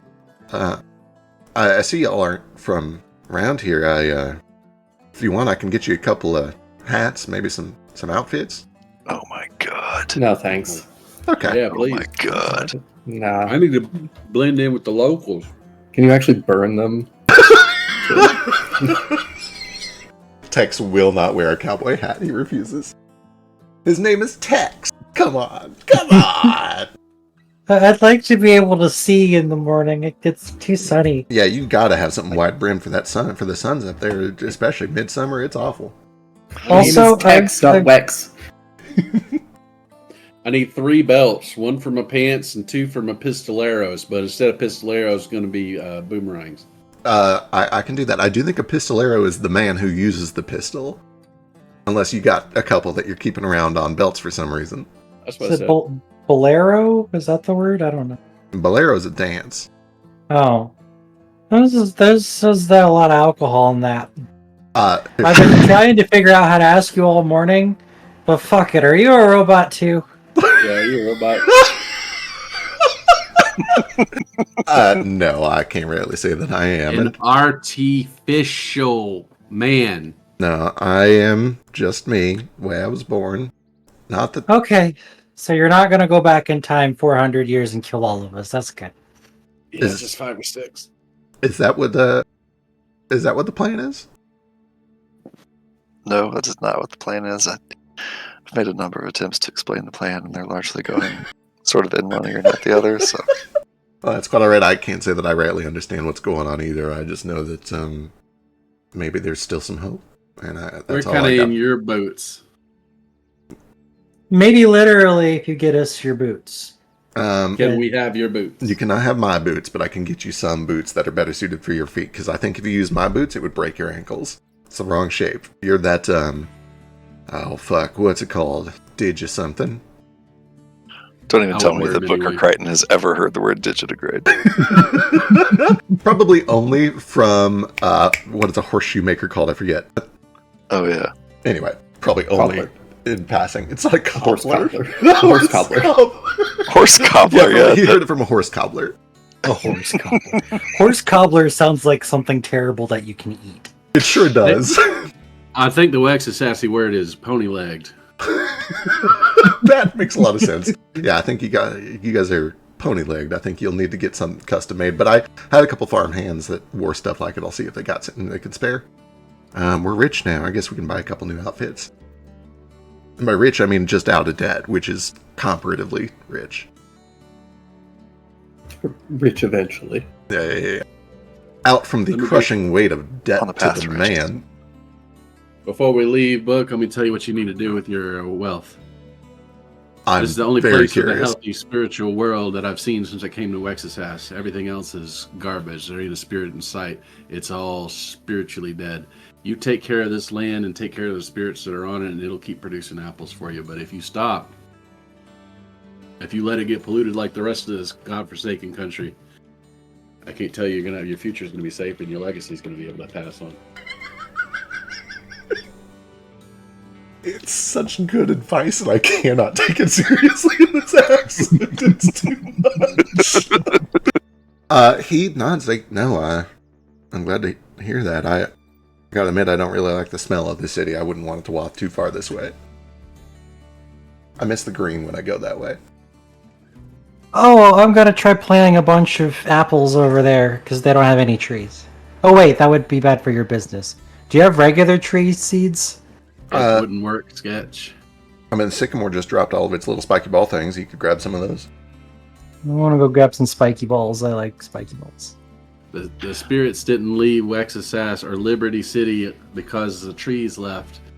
The trees left because the spirits left. You got it backwards. You think? Mm-hmm. Well, I'm gonna try anyway. Yeah, you're able to grab a couple of these Sycamore seeds. What do you do with them? Well, when we go back to Wexisas, I'm gonna find random inconvenient places for trees to go. Perfect. Hell yeah, duly noted. Does anybody have anything that they do before taking off to head back to Liberty? Just on the way out, Jane will make one more stop at the at Donnie's grave, and she kind of stops there, takes a knee, and just presses her forehead up against the stone of it. She kind of closes her eyes, takes a big, deep breath in through her nose, and gets up and kind of brushes off. All right. Eventually, For, what you I'm got? just gonna say, for what's worth, while you're here picking up spiky balls, you probably do see that gravestone. Yeah, at this point, I think you guys have all kind of seen it. You see the name on it, Donnie Booker, or not Donnie Booker, Donnie Booker. Donnie Booker. It does ring. Donnie Booker. Is What if the name on his grave was is there dates fucking on it? Cooter? Yes, I don't know the in-world dates, but he died 2-ish years ago. Sounds about right. It was in the winter, so it would have been like the winter of 5118. And was born 4 years prior to that, so he was 4. Okay, so if she went back in time to right before he died, I would still be enslaved. Got it. Noted. True, it would be... I think it would actually be almost exactly the same time that the attack happened. Pretty close. Oh, we could go a little bit before that then. I was going to say, theoretically, if she was to send a message back, you could potentially be prepared for it and avoid all this shit. Yeah. How about that? I already Suddenly, sent, when it's useful, everybody fucking- wants their time magic. I already sent Kaz a letter from the future, I think, probably, maybe. All right. That brings us to... Ooh, what you got? Only quick thing. Yes. If I get a second, I'm going to have myself a little bit of more of a nibble on the sympathy before we leave, just to make sure that nothing sprouts over there. Yeah, that makes a lot of sense. Give me another cultism check. With no check required, and this doesn't have to change your behavior, it's just a thing that Tex would know. You know that not all daemons are bad. In fact, some people have nice daemons who become familiars or, summoner eidolons. There's a lot of things that can happen with a lot of sympathetic energy. I have They're to, like member berries. I have to get into Texas mentality at some point, but That makes yeah, sense. he has a reason for it. All right, wonderful. You're able to nibble on a little bit more. You see that, you got a lot of it last night. You indulged pretty heavily, but there's still some residual sympathetic energy on the weave that you're able to gobble up and consume. I don't have the hat tokens yet. I didn't know what to make for you guys for this arc yet, but now it is so clear to me that you guys need rancher hats. Did you, honest to God, tell us that you had hat tokens for us as a Yeah. trick? They'll be ready for next time. Straight lie to us.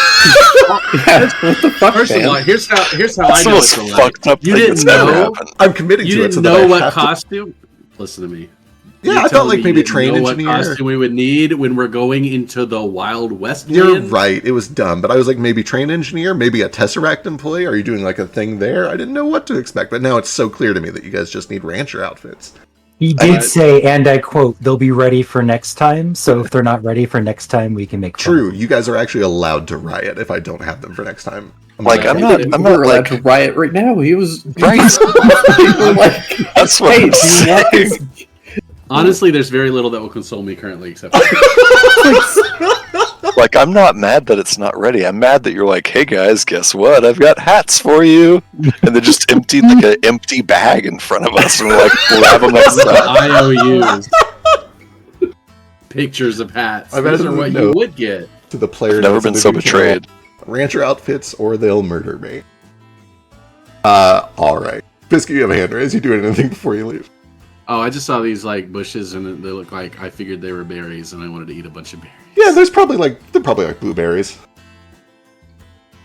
In the Stuff- summer? No way. I don't know, man. I'm not a rancher. I don't know shit about this shit. It's some sort Black of raspberries. strawberries, I guess. Would go in the summertime. They'd be strawberries, yeah. Strawberries Or make a lot of sense for the summer.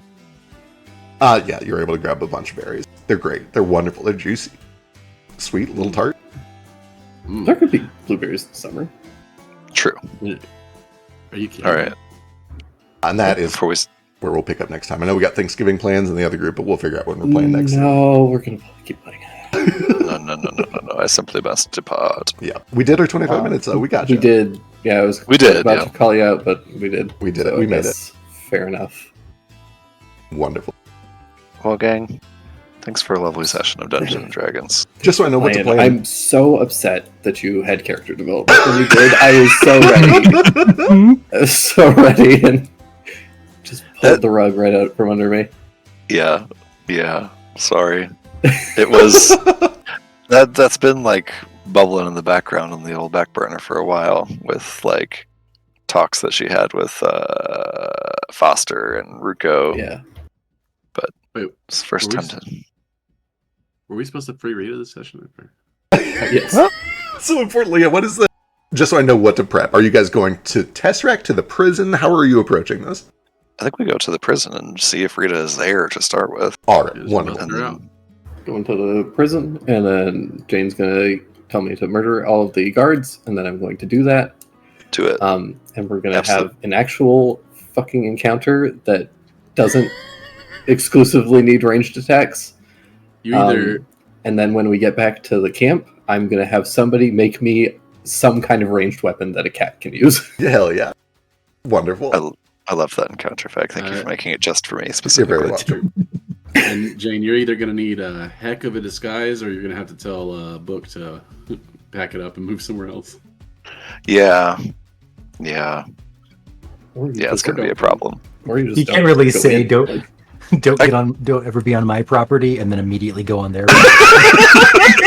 If I ever see you again, I'll kill you. Walk in through the front door. Right.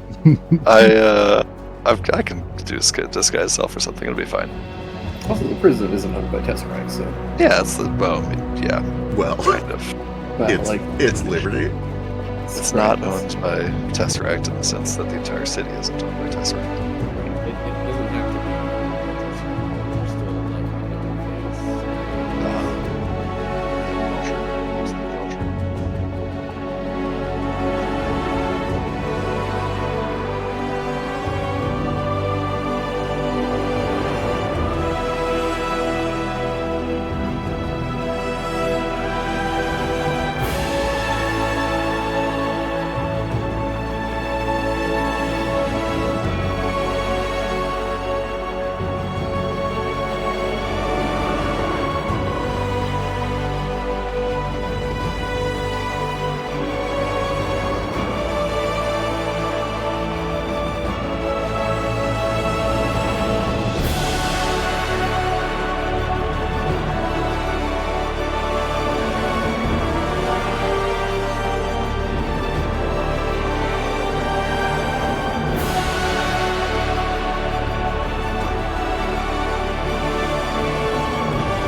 Eastward of Eden, where the clouds meet the dirt, we left our poor mother and seeded the earth.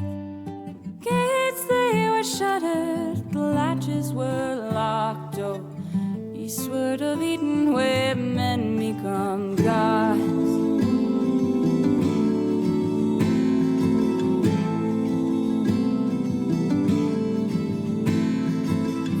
Though our people, we toiled as one, the fruits of our labors thrived under the sun.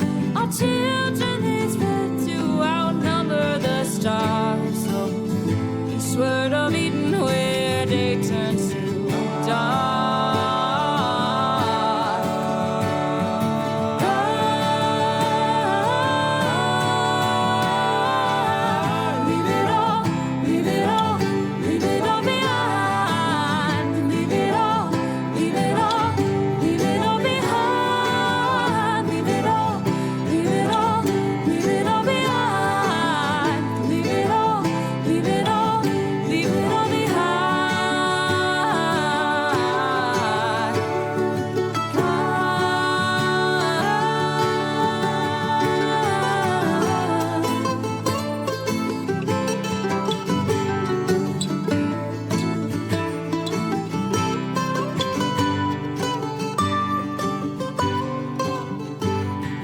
Watered our forests with fire and flood, and fed our own egos with our brothers' blood. We starved every ocean till they ate up our shores. Oh, eastward of Eden, where we always want more. Our towers they rose up and set with the sun. Our servants they burned us with fiery tongue. We run our wings of metal, surprised when we fell. Eastward of Eden, where heavens are hell.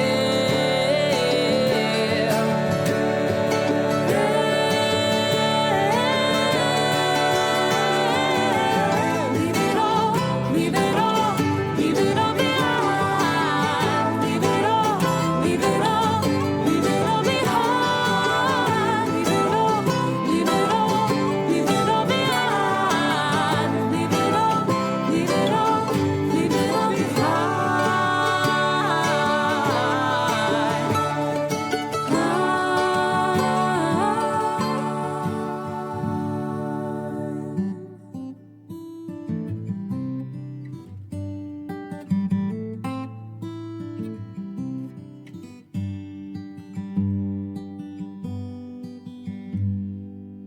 Eastward of Eden, where the dust meets the dirt, we murdered our mother and strangled the earth. Forgive us, oh mama, whose face we forgot. Oh, eastward of Eden, where